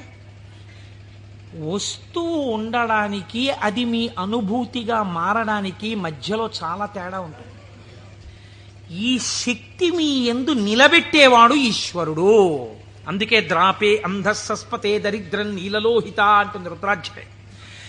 సుఖమునకు కావలసిన వస్తువు ఉండడం వేరు, సుఖముగా బ్రతకడం వేరు. ఒకడు కోటీశ్వరుడు ఉంటాడు, కానీ వాడు నిన్న రాత్రి మిగిలిపోయినటువంటి చద్దన్నాన్ని ఇవాళ మధ్యాహ్నం పులిసిపోయిన పెరుగుతో తింటాడు.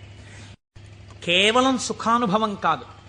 లోకములు మూడు రకాలుగా ఉంటాయి. ఒక లోకము కేవలము సుఖాలు అనుభవించడానికే ఉంటుంది, స్వర్గాది లోకములు. అక్కడ దుఃఖము యొక్క స్పర్శ ఉండదు, సుఖాలు అనుభవిస్తారు. ఇంకొక లోకం ఉంటుంది, అక్కడ సుఖం అన్నది ఉండదు, ఎప్పుడు ఏడుపులు, పెడబబ్బలు, కేకలు, అరుపులు, భయంకరంగా ఉంటుంది. అది నరకం. సుఖం దుఃఖం రెండు ఉంటాయి. ఓ రోజున తప్పట్లు కొట్టేస్తూ పొంగిపోతూ నేనే అంటుంటాడు, ఇంకో రోజున కుమిలిపోతూ ఏడుస్తూ ఉంటాడు. అదే భూలోకం. ఇక్కడ కొన్నాళ్ళు సుఖం, కొన్నాళ్ళు దుఃఖం. పొద్దున్న 10ంటికి సంతోషంగా ఉంటాడు, సాయంకాలం 4ంటికి ఏడుస్తూ ఉంటాడు. సుఖం దుఃఖం రెండు అనుభవిస్తూ ఉంటాడు. సుఖ దుఃఖములు రెండూ ఉన్న భూలోకమునందు మీరున్నారు. ఇక్కడి నుంచి బాగా గుర్తుపెట్టుకోండి, మీకు రెండే మార్గాలు ఉన్నాయి. ఒకటి, పూర్ణ దుఃఖమును కలిగిన లోకంలో కన్నా వెళ్ళొచ్చు, పూర్తి సుఖం కలిగిన లోకంలో కన్నా వెళ్ళొచ్చు. సుఖ దుఃఖాలు కలిగిన లోకంలోకి ఇంకా మీకు టికెట్ లేదు. అంటే మళ్ళీ ఎందుకండి ఇందులోకి? కాబట్టి ఒంటి మీద కొరడాలతో కొట్టేస్తూ, మరిగిపోయిన నూనెలో ముంచేస్తూ, ఏదో చీవు నెత్తురు నదుల్లో ముంచేస్తూ అది కావాలా? హాయిగా సంతోషంగా పెద్దలతో కూర్చుని ఏదో ఆనందంగా ఉండడం, అమృతం తాగడం, ఇలాంటివి కావాలా? అంటే లౌకికంగా కోరుకుంటే పోనీ స్వర్గం కోరుకోండి. నరకానికి ఎడదాం అనుకోకూడదంటే మీకు ఒక లక్షణం ఉండాలి. వెంటనే మీకోటి కావాలి. ఏమిటి కావాలి? పాపము చేయకుండా ఉండుట. పాపం చేస్తే కదా నరకం. కాబట్టి పాపం చెయ్యకూడదు. ఇది సంభావయతి, మంచి భావములను ఇచ్చుట. ఇది ఎలా వస్తుంది అన్నారు శాస్త్రంలో. ఇది ఎలా కలుగుతుందండి అన్నారు. దీనికి ఒక ప్రతిబంధకం ఉందండి. అంత తేలిక కాదు. శివమహాపురాణం మీ జీవితాన్ని కరెక్ట్ చేస్తుంది.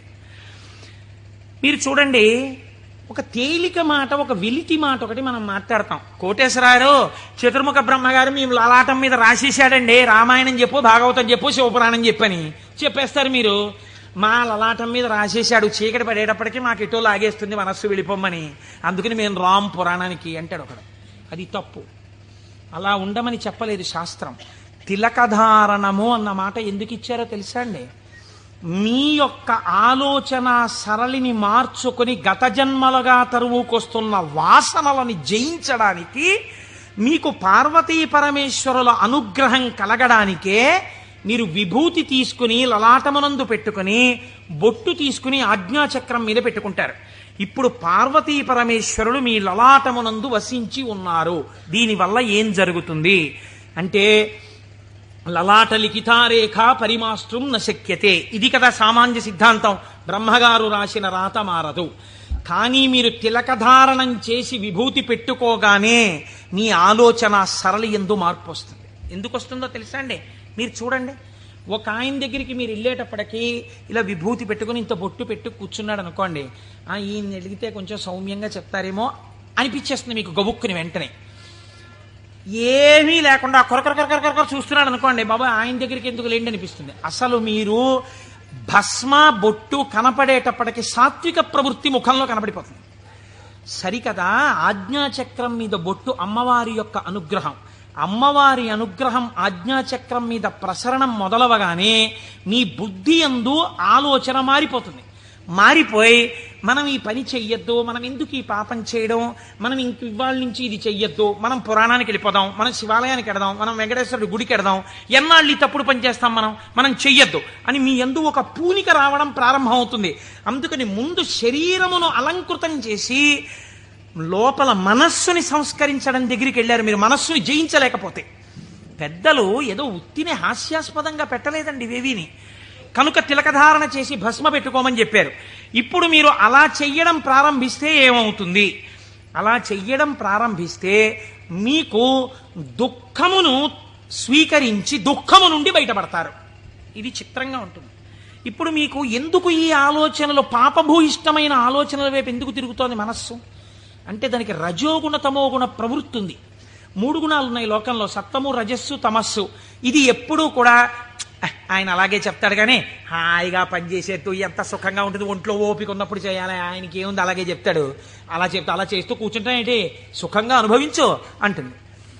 ఎందుకు ఆ పురాణం, దిక్కుమాల పురాణం, హాయిగా టీవీ చూడు, మంచి ఎపిసోడ్ వస్తుంది ఇవాళ అంటుంది. ఈ బోధని జయించగలగడానికి ఈ త్రిగుణములు బాధాకరములు. మీరు ఉన్నతిని పొందకుండా బాధిస్తున్నాయి. ఉన్నతిని పొందకుండా బాధించేటటువంటి త్రిగుణముల యొక్క బాధ నుంచి మీరు బయటపడడానికే మీరు సంసారం అనే కొత్త బాధనించుకున్నారు. సంసారం బాధ అండి. సంసారం సాగరం దుఃఖం. సంసారం అంత తేలికని శాస్త్రం చెప్పలేదు. అందులో తరించడానికి చాలా కష్టం, దాని మార్గం తెలియాలి. మరి బాధపోవడానికి బాధలోకి ఎందుకండి, మళ్ళీ బాధపోవడానికి సుఖంలోకి వెళ్ళాలి. బాధపోవడానికి బాధలోకి వెళ్ళమంటున్నారు ఏమిటి మీరు అంటే, నేను మళ్ళీ ఒక ఉపమానం చెప్తాను మీకు కడుపు నొప్పిగా ఉంది, అజీర్తి చేసింది. అజీర్తి చేసి కడుపు నొప్పిగా ఉండడం బాధ. ఈ బాధ పోవడానికి మీరు ఇంకో బాధ స్వీకరించారు. ఏమిటది? ఆమదం తాగడం. ఆమదం తాగడం సంతోషంగా ఉంటుంది ఏంటి ఎవరికన్నా? ఆమదం తాగడం బాధే. కానీ మరి బాధతో కూడినటువంటి ఆమదము త్రాగుట అన్నది ఎందుకు చేశారు? కడుపు నొప్పి అజీర్తి అన్న బాధ నుంచి విముక్తమగుట కొరకు. సత్వరజస్తమో గుణములన్న 3 గుణముల నుంచి బయట పడడానికే సంసారములోకి ప్రవేశించి సుఖములు అనుభవించి, ఈ సుఖములు సుఖములా అన్న ప్రశ్న వేసుకుని, ఈ సుఖములు కావు, నిజమైన సుఖము ఈశ్వరుడే అన్న లక్షణాన్ని ఏర్పరచుకుని వైరాగ్య సంపత్తిని పెంపొందించుకోవడం, దాని వలన ఇంకా ఇంద్రియములు మనస్సు చెలించని స్థితికి వెడతాడు. ఇంద్రియాల్ని గెలవడం కాదు, మనస్సు కదలని స్థితికి పూర్ణ వైరాగ్యం అని పేరు. మీరు చూడండి, గాలి వెళ్ళిపోతూ మల్లెపూల మీద గెడుతుంది, నేను మల్లెపూల మించి వస్తున్నానని పొంగిపోదు. అశుద్ధం మీద గెడుతుంది, చిచి నేను అశుద్ధం మీదకి వెళ్ళానని బాధపడదు. దేని మించి వెళ్ళినా గాలి గాలిగానే ఉంటుంది, దానికేం బాధ లేదు. అలాగే పూర్ణ వైరాగ్యం పొందినవాడు ఇదంతా ఈశ్వర లీల అంటాడు. కానీ ఈ మాట అనడం చాలా కష్టం. అంత వైరాగ్యం రావడం కూడా ఈశ్వరానుగ్రహం. ఈ వైరాగ్య సంపత్తి చేత శాశ్వత సుఖస్థానమైన ఈశ్వరుడు ఎందుకు కలిసిపోతాడు. అప్పుడు వాడికి ఇంకా ఊర్ధ్వలోకం లేదు, అధోలోకం లేదు, పైన స్వర్గం లేదు, కింద నరకం లేదు. ఇక మళ్ళీ పుట్టవలసిన అవసరం లేని మోక్ష స్థితిని పొందుతాడు. ఇలా పొందడానికి శంభు అనుసంధానం చేసుకుంటూ ఉండాలి. శివుడి పాదాలు మీరు గట్టిగా పట్టుకున్నారనుకోండి, శివాష్టోత్తరం చదువుకుంటున్నారనుకోండి, భస్మధారణ చేశారనుకోండి, బొట్టు పెట్టుకున్నారనుకోండి, ఏమీ చేతకాకపోయినా కూర్చున్న నామాలు చెప్పడం మొదలుపెట్టారనుకోండి, మీకు తెలియకుండా మీలో ఒక రకమైనటువంటి మార్పు ప్రారంభమైపోతుంది. ప్రారంభమై అది మంచి ఆలోచనల వైపుకు తీసుకుని వెళ్ళగలదు. ఇలా తీసుకుని వెళ్ళవలసిన అవసరము ఎందువలన కలిగింది అంటే, పూర్వకాలంలో పూర్వయుగమైనటువంటి ద్వాపర యుగం వరకు కూడా ఒక లక్షణం ఉండేది. రాక్షసులు ఉన్నారనుకోండి, వాళ్ళు తెలిసేవారు వీళ్ళు రాక్షసులండి అని తెలిసేది. కాబట్టి వాడిని దూరంగా పెట్టడమో, వాడిని పరమాత్మ సంహారం చేయడమో ఏదో ఉంటుంది. కలియుగంలో ఏమిటో తెలుసా అంటే, రాక్షసులు ఏ రూపంలో ఉంటారు? చిత్తవృత్తుల రూపంలో ఉంటారు. పైకి దొరకరు. మీకన్నా సాధుపురుషుళ్ళే కనిపిస్తాడు. మోసం చేసేవాడే చాలా నమ్మించేటట్టుగా సాధుపురుషుల్లో ఉండాలి. వాడిని నమ్మితే నాకేమిటి, నమ్మకపోతే నాకేమిటి, నేనేమన్నా వాడి దగ్గర ప్రయోజనం పొందుదాం అనుకుంటున్నానా అన్నవాడు తన యథారీతిగా ఉంటాడు. అవతల వాడిని నమ్మించి మోసం చెయ్యాలనుకోండి, వాడే మాట కలిపి చక్కగా మాట్లాడి బాగా మాట్లాడి మీరు నమ్మేటట్టు చేసి అప్పుడు మీకు ఒక కప్పు కాఫీ ఇచ్చి ఆ కాఫీలో మత్తు కలిపేసి మీరు పడిపోతే మీ సూట్ కేసు ఎత్తుకుపోవాలి వాడు కదా. అందుకని ఇప్పుడు ఎక్కడున్నాడు రాక్షసుడు? వాడి చిత్తవృత్తి ఎందున్నాడు? మీరు చూడండి, నిజంగా ఈ చిత్తవృత్తుల రూపంలో రాక్షసులు ఉండి ఉంటే త్రేతాయుగంలో విశ్వామిత్రుడు యాగం చేయగలడా? చెయ్యలేడు. ఇక్కడే ఉన్నారు రాక్షసులు. రాముడు ఈ లోపల రాక్షసుల్ని చంపడానికి తానే అనుసంధానం చేసుకోవాలి. బయట రాక్షసులుగా ఉన్నారు. రాముడు వచ్చి బాణం వేసుకొట్టి చంపాడు. ఈ యుగంలో అలా కుదరదు. ఇక్కడున్నారు రాక్షసులు. వాళ్ళు ఎప్పుడైనా తలెత్తుతారు. ఎప్పుడైనా తలెత్తి మిమ్మల్ని పడగొట్టేస్తారు. ఎప్పుడైనా పడగొట్టేయగలరు. ఎప్పుడైనా పడగొట్టేసేటటువంటి రాక్షసులు ఇక్కడే చిత్తవృత్తుల రూపంలో ఉన్నారు. వీళ్ళని తొక్కి పట్టగలిగిన వాడెవడు? ఒక్కడే, శంభు. అందుకే ఏవం శ్రీ శంభుదేవస్య నామ్యామష్టోత్తరం శతం అంటాం. ప్రదోష వేళలో రోజు ఆ శంభునామాలు చెప్పామనుకోండి, ఆయన ఏం చేస్తాడంటే వీళ్ళని తొక్కి పెట్టి మీ భావముల యందు మంచి ప్రవాహాన్ని ఏర్పాటు చేస్తాడు. ఈ మంచి ప్రవాహము కలిగిన భావన చేత ఉన్నతిని పొందేస్తాడు. ఇప్పుడు ఈ భావన పొందినటువంటి వాడు ఎలా ఉంటాడు? ఎలా పొందుతాడు ఈశ్వరుణ్ణి అని మీరేమి అనుమానపడిపోయి వాడు ఏమైనా పూజలు బాగా చేసేస్తాడండి, యజ్ఞయాగాదులు చేసేస్తుంటాడండి అలా అనుకోక్కర్లేదు. శంభునామాన్ని పెట్టుకుని శంభుని యొక్క అనుగ్రహం పొందిన వాడి స్థితి ఎలా ఉంటుందో తెలుసా అండి? నేను మీకు ఒక ఉదాహరణ చెప్తాను, మీరు బాగా పట్టుకోగలుగుతారు. ఇది కూడా నేను ఎక్కడి నుంచో ఎందుకు మీకు రుద్ర పశుపతి నాయనార్ అని ఒక నాయనారు ఉన్నారు. 63 మంది నాయనార్లలో మనం సాధారణంగా ఏం చేస్తాం? రుద్రం చదవండి అన్నాం అనుకోండి, సన్యాసి కూడా రుద్రం చదవాలి. సన్యాసులు కూడా రుద్రం పారాయణ చెయ్యమని శాస్త్రం విధించింది. ఎందుకో తెలుసా అండి? అభిషేకం చేయకపోయినా రుద్రాన్ని పారాయణ చేస్తే వెంటనే పాపాలు పటాపంచలవుతాయి. ఆ పశుపతి నాయనారికి ఒక లక్షణం ఉండేది. ఆయన రోజు కూర్చుని రుద్రాధ్యాయం చదువుతూ ఉండేవాడు. చదువుతున్నప్పుడు ఆయనకు ఒక అనుమానం వచ్చింది. ఏమిటా అనుమానం? అందులో మేఘ్యాయచ విద్యుచ్ఛాయచ వృక్షాయచ హరిత్యాయచ లోప్యాయచ ప్రవాహ్యాయచ ఫేన్యాయచ సికత్యాయచ ఈ మాటలు ఉన్నాయి. ఇవన్నీ ఈశ్వరుడే అన్నారు. అంటే నీరు ఈశ్వరుడు, నీటి మీద నురుగు ఈశ్వరుడు, చెట్టు ఈశ్వరుడు, చెట్టు మీద పిట్ట ఈశ్వరుడు, చెట్టులో ఆకుపచ్చతనం ఈశ్వరుడు. మనం ఏం చేస్తాం? మేము అభిషేకం చేయించుకుంటున్నామండి అని వెళ్ళి కూర్చుంటాం. శివాలయంలో ఉన్న అర్చక స్వామి ఏదో మహన్యాసం అని చెప్పి నారుద్రో రుద్రమచ్చయ్యని పాప ఆయన మహన్యాసం చేయిస్తాడు. చేయించిన తర్వాత మీరేవో పాలు పెరుగు పంచదార పళ్ళరసాలు పట్టుకెడతారు. ఆయన రుద్రాధ్యాయం చదువుతూ పోసేస్తాడు. పోసి అభిషేకం చేస్తుంటాడు. మీరేం చేస్తారు? మీకు అది ఏమిటో తెలియదు కదా, అర్థం కాదు. అర్థం కాకపోవడం వల్ల తేలిగ్గా వచ్చేది ఏంటంటే నిద్ర. కాబట్టి చాలా అమరికగా మనకి దొరికేది ఏమిటంటే బ్రహ్మదండం మహర్షులకు ఎలా ఉంటుందో అలా మోచేతిని తొడకి పెట్టి ఈ చేతిని ఇలా పెట్టి చక్క చెంప చేస్తే చాలు, అలా పడుకోవచ్చు, నిద్రపోతాడు. మళ్ళీ ఆయన ఎక్కడో గంట ఏదో కొడతాడు, కొడితే తెలివి వస్తుంది. తెలివి వచ్చాక మళ్ళీ పాపం తాపత్రయం ఉండదని నేను అన్నాం. మళ్ళీ ఓసారి లేచి ఏదో చేస్తున్నాడు, అల్లరవుతోంది మళ్ళీ అని చెప్పేసి కాసేపు మళ్ళీ పడిపోతాడు. దీని వలన ఏమైనా ప్రయోజనం ఉందా? మీరు చేసిన అభిషేకమునందు నేను ఇలా అడిగానని మీరు ఏమనుకోకండి, నన్ను మన్నించండి. ఒక మెట్టు పైకెక్కడానికి కాలు ఇలా ఏమైనా లేచిందా మీకు ఉపాసనలో? అంటే నేను అభిషేకం చేయించుకోవద్దని, శివాలయానికి వెళ్ళొద్దని నేను చెప్పట్లా, చేయించుకోవాలి అరిష్టం పోవడానికి.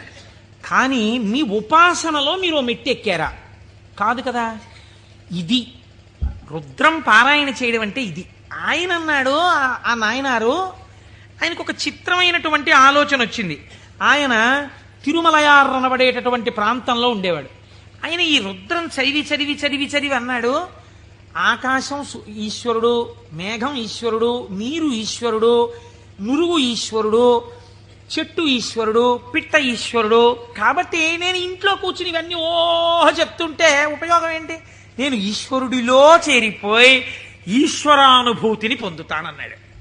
ఓ రోజు తెల్లవారకట్ట ఎవ్వరికీ చెప్పకుండా లేచి 4 గంటలకో వెళ్ళిపోయాడు బయటికి, ఊరి బయటికి వెళ్ళిపోయాడు.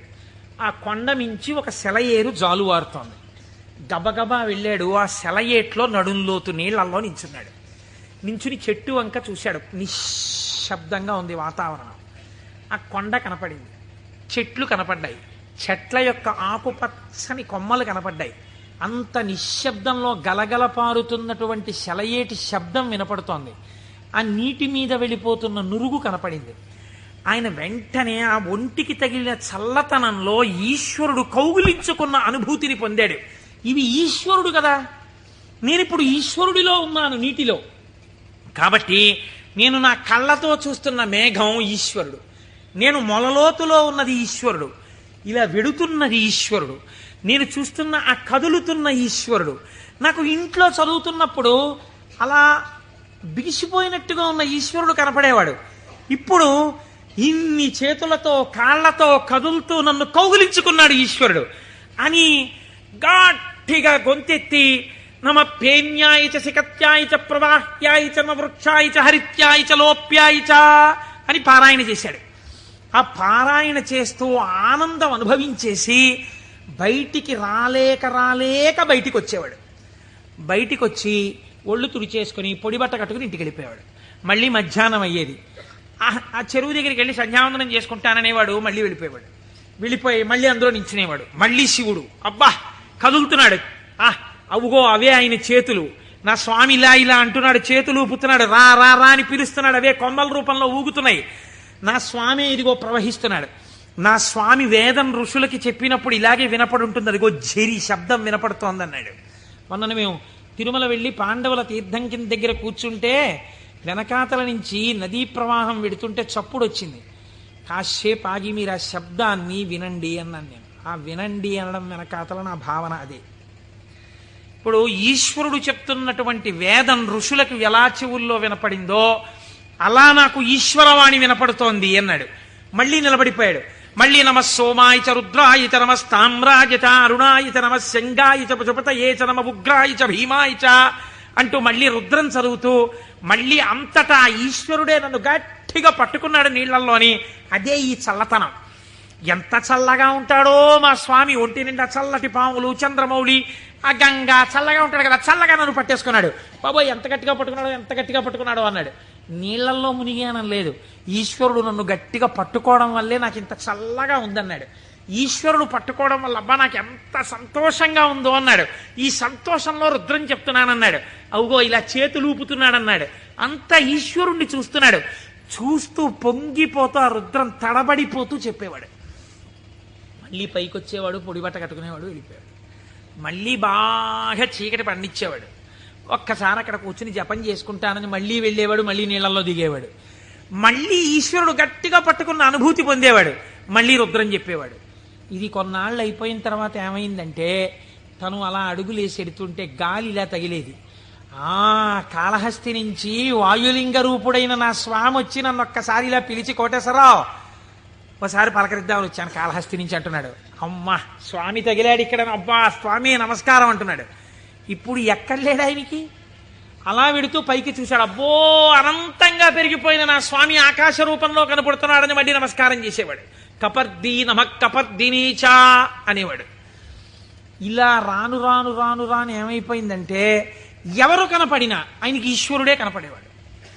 ఆఖరికి పరిగెత్తి పారిపోతూ దొంగ కనపడేవాడు. నమ చోరాయచ, పరిగెత్తుతున్న దొంగలో నా స్వామి కనపడుతున్నాడు అనేవాడు. మరి అంతేగా చెప్పింది రుద్రం. ఇలా అంతటా ఈశ్వర దర్శనం చేసి ఎక్కడ పడితే అక్కడ ఆగిపోయి నమస్కారం చేయడం అలవాటైపోయింది. ఈ అలవాటైపోతే శంకరుడు అన్నాడు, ఇక నేను తప్ప ఇంకొకటి కనపడని నీకు నాలోకే తీసుకోవాలని తనలోకి తీసేసుకున్నాడు. శివుడిలో ఏకమైపోయి తాను శివుడైపోయాడు. ఇప్పుడు చెప్పండి, భావన చేత మోక్షాన్ని పొందాడా లేదా? రుద్ర పశుపతి నాయనారని ఆయనకి పేరు. 63 మంది నాయనార్లలో ఆయన ఒకరు. మీరు అలా కూర్చుని ఏవో పదార్థాలు అట్టుకుని నమో ఓం నమో నమస్తే అస్తు భగవన్ విశ్వేశ్వరాయ మహాదేవాయ త్రయంబకాయ త్రిపురాం తకాయ త్రికాగ్నికాలాయ కాలాగ్నిరుద్రాయ నీలకంఠాయ మృత్యుంజయాయ సర్వేశ్వరాయ సదాశివాయ శ్రీమన్మహాదేవాయ నమః అంటూ ఎన్ని పాలు పోసినా ఎన్ని నీళ్లు పోసినా ప్రయోజనం లేదని నేను అన్నా. కానీ ఏమి రమించింది మీ మనస్సు? నీటిలో నిలబడిన వాడికి రుద్రం అనుభూతిలోకి వచ్చేసింది. మనకెక్కడొచ్చింది అనుభూతి? ఒక ఏటి గలగలల యొక్క శబ్దంలో మీరు ఈశ్వరుణ్ణి అనుభవించగలగాలి. ఒక పిట్ట పాటలో మీరు ఈశ్వరుణ్ణి అనుభవించగలగాలి. మీకు తగిలిన గాలిలో ఈశ్వరుణ్ణి అనుభవించగలగాలి. ఇది సంభావయతి. ఇప్పుడు ఏమైంది? నిరతిశయ సుఖప్రదాతయ్య ఉన్నాడు. ఈ మాటలు చెప్పి చిత్తవృత్తులైనటువంటి రాక్షస స్వరూపాల్ని తొక్కి పెట్టడానికి ఇలా నేను దక్షిణామూర్తిగా కూర్చుంటే ఆనాడైతే అర్థమైంది, కానీ ఇవాళ అర్థం కాదు లోకానికి. అందుకుని నేను లేచి తిరగాలి, తిరిగి లోకానికి బోధ చెయ్యాలి.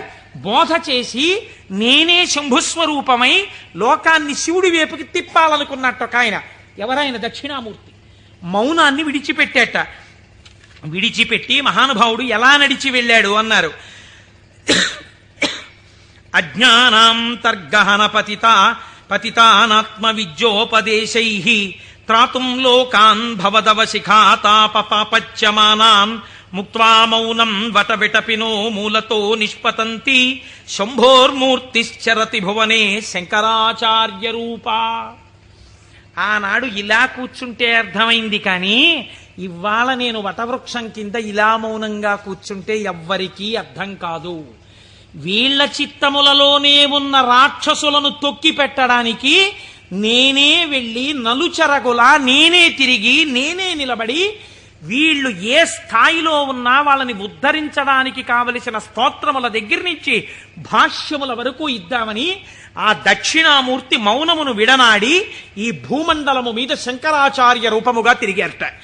ఆయనే ప్రథమ గురువై జగద్గురువై మహానుభావుడయ్యాడు.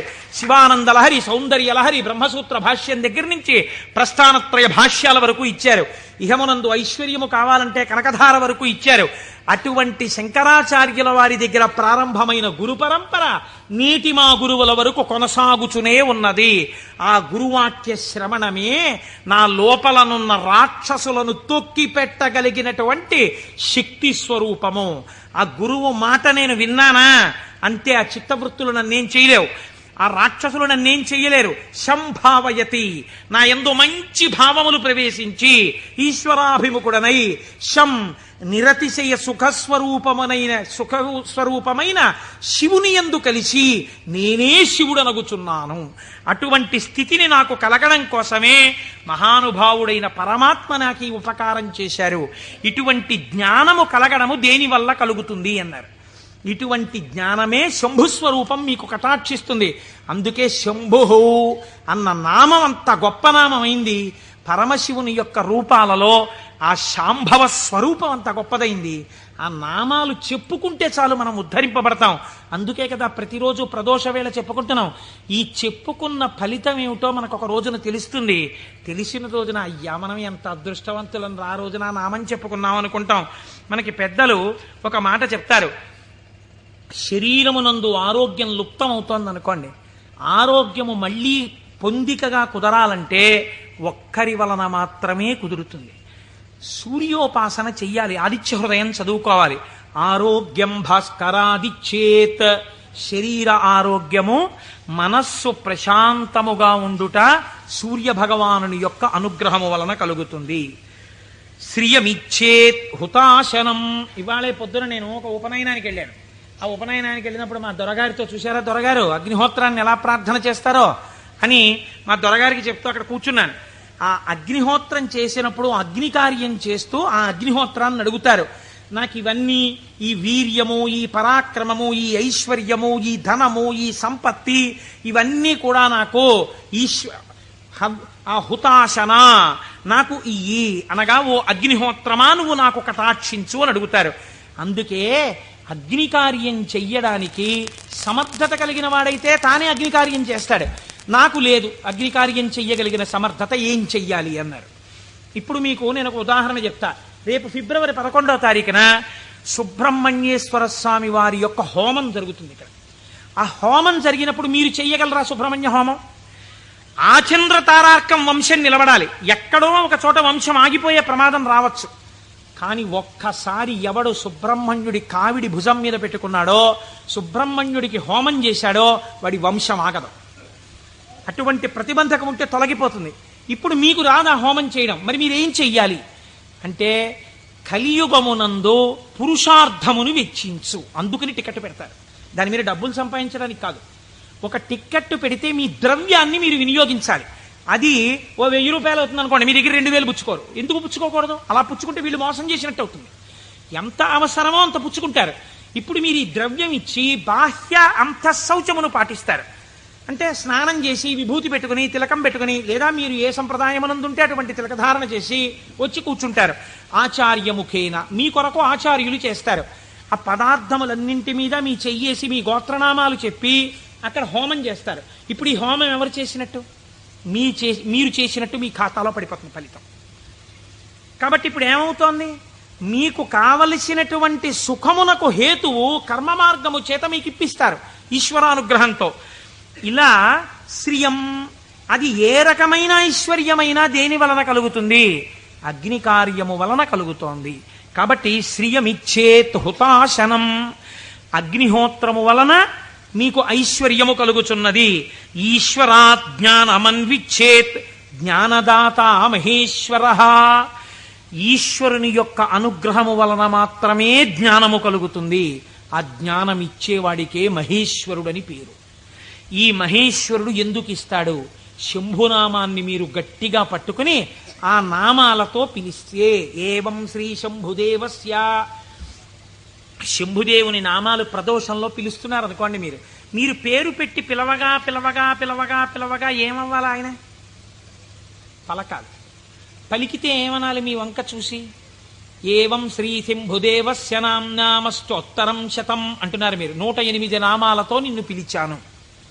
ఆయనకు ఓసారి చూసి, ఆ సరే పిలిచావు, నేను శంభుదేవుణ్ణి కాబట్టి ఏం చెయ్యాలి? నీ భావాలు మార్చి నిన్ను ఈశ్వరుడి వైపుకి తిప్పాలి.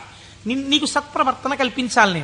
నిన్ను చక్కటి వాడిగా రూపుదిద్దేటట్టుగా చెయ్యాలి. నన్ను నువ్వు పిలిచినందుకు నేను నీకు చెయ్యగలిగింది అదే. కాబట్టి ఇప్పుడు ఆయన మీకేం చేస్తాడు? ఇదే చేస్తాడు. మీరు ఆయన విసుక్కున్నా సరేనండి. లోకంలో ఒక నానుడు ఉంది, మీరు చూడండి. అమ్మా అమ్మా అమ్మా అన్నారు అనుకోండి, అమ్మ అంటుంది. ఆవిడ ఏదో పోపు వేయించుకుంటూ ఉంటుంది. అంటుంది. అమ్మా అమ్మా, బా ఏమిటి అమ్మా అమ్మా అమ్మా చెప్పు ఏమిటో. అమ్మ నిన్ననే కాలేజీకి వెళ్ళానా అని మొదలు పెడతాను. నువ్వు ముందు తెవులు చెప్దు కాని విలే, కాలేజ్ టైం అయిపోతుంది అవతల అని పోపెడ. అది చిన్న బుచ్చి అంటుంది పిల్ల. అంటే ఈ పోపెట్టేసి దగ్గరికి వచ్చి రా జడేస్తాను, ఇప్పుడు చెప్పు ఏమిటి చెప్తాననుకున్నావు? వినకూడదనుకున్నది అనేటప్పటికీ లొంగిపోయి, పోన్లే పాపం వింటే మాత్రం ఏమవుతుందని జడవేయుట అనేటటువంటి ఉపచారం చేస్తూ మరీ వింది అమ్మ. ఎందుకు వింది? 4 మాటలు అమ్మ అమ్మ అమ్మ అన్నందుకు వింది. ఎలా వింది? మీకు ఉపచారం కూడా చేస్తూ వింది. అలా మీరు రోజు ప్రదోషంలో ఏవం శ్రీ శంభుదేవస్య ని శివ శివ శివ శివ అంటే ఆయన ఏం చేస్తాడు? ఓసారో 2 సార్లు అనొచ్చు, 3వ మాట ఏమంటాడు? ఓ సర్లే ఇంక నిన్ను చక్కగా తీర్చిదిద్దుతాను, సరేనా, అందరూ పొంగిపోయేటట్టుగా నీ ప్రవర్తన మారుస్తానంటాడు. ఇలా రావడానికి 10 మాటలు ఆయన విసుక్కున్నా మనం పిలవాలి. ఆయన అలా విసుక్కునేవాడు కాడు. కాబట్టి మనం రోజు చెయ్యగలిగిందేట నామం చెప్పడమే. ఈ నామము చేత మీరు శంభుని యొక్క అనుగ్రహాన్ని పొందాలి. ఇది శం, ఈ లోకంలో సుఖం దగ్గర నుంచి నిరతిశయ సుఖం వరకు, ఊర్ధ్వలోక సుఖం వరకు ఎంత సుఖం ఉందని మీరు అనుకుంటున్నారో అన్ని సుఖాల్ని మీకు ఇవ్వడం. దీన్నే కామకోటి అని పిలుస్తారు. కామకోటి అంటే కంచి కామకోటి పీఠం అంటారు. కామకోటి అంటే ఇక్కడ కోరికలు ఇవ్వడంతో మొదలుపెట్టి కోరికలు లేకుండా చెయ్యడం వరకు తీసుకెళ్ళి ఆ తర్వాత పుణ్యం ఇచ్చి పుణ్యము వలన ఊర్ధ్వలోక ప్రాప్తి వరకు ఇచ్చి తర్వాత మళ్లీ తిరిగి రానవసరము లేనటువంటి పునరావృత్తి రహిత శాశ్వత శివ సాయుధ్య స్థితి అనబడేటటువంటి మోక్ష స్థితి వరకు ఇయ్యగలిగినటువంటి అంచులన్నీ ఆవిడ చేత పరిపాలింపబడుతున్నాయి. ఆవిడ అవనిక ఎత్తి ఈ కామకోటిలో నిలబెడుతుంది. ఈ కోటిలో ఏ మెట్టు మీద నువ్వు నిలబడతావో దానికి తగినట్టుగా నిన్ను నిలబెట్టడానికి ఈ నామాలు, ఆ ఈశ్వరానుగ్రహము నిన్ను రక్షిస్తున్నాయి. నీకు రుద్రపశుపతి నాయనారు వృత్తాంతం ఒక్కటి ఉదాహరణగా సరిపోలేదా? రమించిన హృదయం అటువంటి భావం ఒక్కటి కలగగానే రమించిపోయిందంతే. ప్రమాదం అంతా ఎక్కడొస్తుందో తెలుసా అండి? మీరు చూడండి, మనం లోకంలో ఒక పెద్ద పొరపాటు చేస్తుంటాం. మనస్సు యందు దోషం ఉండదు. మనస్సు ఏ స్థానాన్నైనా వెతకడం దానికి అలవాటు. మీ మనస్సు ఒక స్థానాన్ని అడుగుతుంది. అది ఏమండి, సాయంకాలం 6:30కి వెళ్ళి కాసేపు మనం కూడా నామం చెప్పుకుంటే బాగుంది. లేదు, కొన్నాళ్ళకి పురాణం అయిపోతుంది. సాయంకాలం 6:30కి వెళ్ళి శివాలయం అరుగు మీద కూర్చుని అలా గుడి యొక్క ధ్వజస్తంభం దగ్గర గంటలు చిరుగంటలు మోగుతుంటే, పక్షులన్నీ గోళ్లకి చేరిపోతుంటే, శివాలయంలో ఉన్నటువంటి ప్రధాన అర్చకుడి దగ్గర శిష్యులు పాఠం నేర్చుకుంటుంటే, ఆయన ఒక్క మాట చెప్తే వీళ్ళు 3 మాటలు చెప్తుంటే, గుళ్ళోకి వచ్చిన వాళ్ళు గంట కొడుతుంటే అవి వింటూ ఒక 20 నిమిషాలు కూర్చుంటే ఎంత ప్రశాంతంగా ఉంటుందో అంది మనస్సు. అంటే మీ మనస్సు ఒక స్థానాన్ని అడిగిందా లేదా? కానీ దాని గొంతు మీరు ఎక్కడ నొక్కుతారో తెలుసా అండి? ఇది 6:30కి నాన్నగారండి ఎలాగైనా సరే మనం రోజు కాసేపు ఈవినింగ్ వాక్ వెళ్దాం నాన్నగారండి, డాక్టర్ గారు మార్నింగ్ వాక్ ఏదో ఒకటి చేయమన్నారు, వెయిట్ తగ్గాలంటున్నారు నన్ను, నేనేమో తిరగలేను నాన్నగారండి, మీరు కూడా నాతో రండి అందనుకోండి. పిల్ల లేకపోతే పిల్లాడు లేకపోతే భార్య లేకపోతే ఎవడో స్నేహితుడు. ఉత్తర క్షణం మీరు వచ్చిన ఒకే ఒక మంచి ఆలోచన పీక నొక్కేస్తారంతే. సరేలే గుళ్ళోకి ఇంకో మాట ఎప్పుడో వెళ్దాం, పాపం అడిగాడు కదా అని వెళ్ళిపోతారు. ఒకరోజు పొద్దున్నే కాసేపు మీరు 6 గంటలకి ధ్యానం చేసుకుంటే మీకు బాగుందనుకోండి. 6 గంటలకు అబ్బా లేచిపోతే పొద్దున్నే 6 గంటలప్పటికి మీరు లేచిపోయి ఆ బాత్రూంలోకి వెళ్ళి పడపడ స్నానం తిరుగుతుంటే నిద్ర పట్టే వాళ్ళకి కూడా నిద్ర పట్టట్లేదు. 7 వరకు హాయిగా ఎందుకు వెళ్ళిపోయాడు? మీరు ఏది చెప్పిన మాట ఎక్కడ విన్నారు? ఇంట్లోకి రెండంటేనే రాని వాళ్ళకి ఎవడు చెప్తాడు? బయటికి వచ్చిన వాడు చెప్పారు వెళ్ళిపోమనే చెప్తాడు కదండి. కాబట్టి పట్టు విడుపు అని 2 మాటలు మనకి శాస్త్రంలో ఉన్నాయి. ఏది ఎక్కడి వరకు పట్టుకోవాలో అక్కడ వరకే పట్టుకుని ఎప్పుడు విడిచిపెట్టాలో అప్పుడు విడిచిపెట్టేయాలి. అందుకే పట్టు విడుపు ఉండాలండి, పట్టు విడుపు ఉండాలండి అని అంటారు. పట్టు విడుపు అన్నటువంటి శాస్త్రం మీకు అలవాటు అవ్వకపోతే శంభుదేవుని అనుగ్రహం జీవితంలో రాదు. కొన్ని పట్టుకోవాలి, కొన్ని వదిలేస్తుండాలి. ఇది విడిచిపెట్టేయకపోతే ఇంకా నా జీవితం వెళ్ళదు, నేను అటువైపు వెళ్ళడానికి కొన్ని వదలాలను వదిలిపెడుతూ ఉండాలి. అందుకే ప్రయత్నపూర్వకంగా రాజ్యం కూడా విడిచిపెట్టి వానప్రస్థానికి వెళ్ళారు. ఈ పట్టు విడుపు అంటే అక్కడ నేర్చుకోవడానికి ఇక్కడ కూడా నేర్చుకో. ఇక్కడే రాంది అక్కడే వస్తుంది నీకు, నేను ఏమి విడిచిపెడతావు? పట్టుకోవడం వచ్చు, విడిచిపెట్టడం వచ్చు. పైగా అదో క్వాలిఫికేషన్లో చెప్పడం ఏంటి?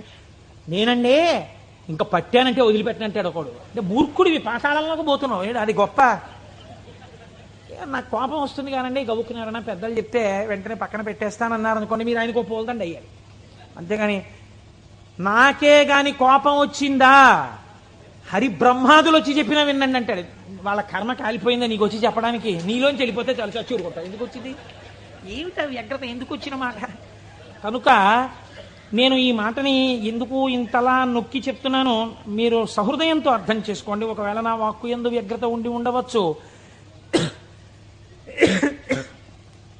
శంభుని అనుగ్రహము వచ్చినా గుర్తెరగగలిగి ఉండాలి. ఆ గుర్తెరగనప్పుడు వచ్చిన అవకాశము వినియోగించుకోకపోతే మరొకసారి ఈశ్వరుడు ఇవ్వడానికి ఇష్టపడడు. కనుక మనకి అటువంటి మనస్సు కూడా కావాలి. ఈశ్వరా, నీ అనుగ్రహము మాయందు ప్రసరించినప్పుడు దాన్ని నిలబెట్టుకోగలిగిన స్థితిని కూడా నీవే అనుగ్రహించు అని మనం ఆ శంభుదేవుని పాదములు పట్టి ప్రార్థన చేసి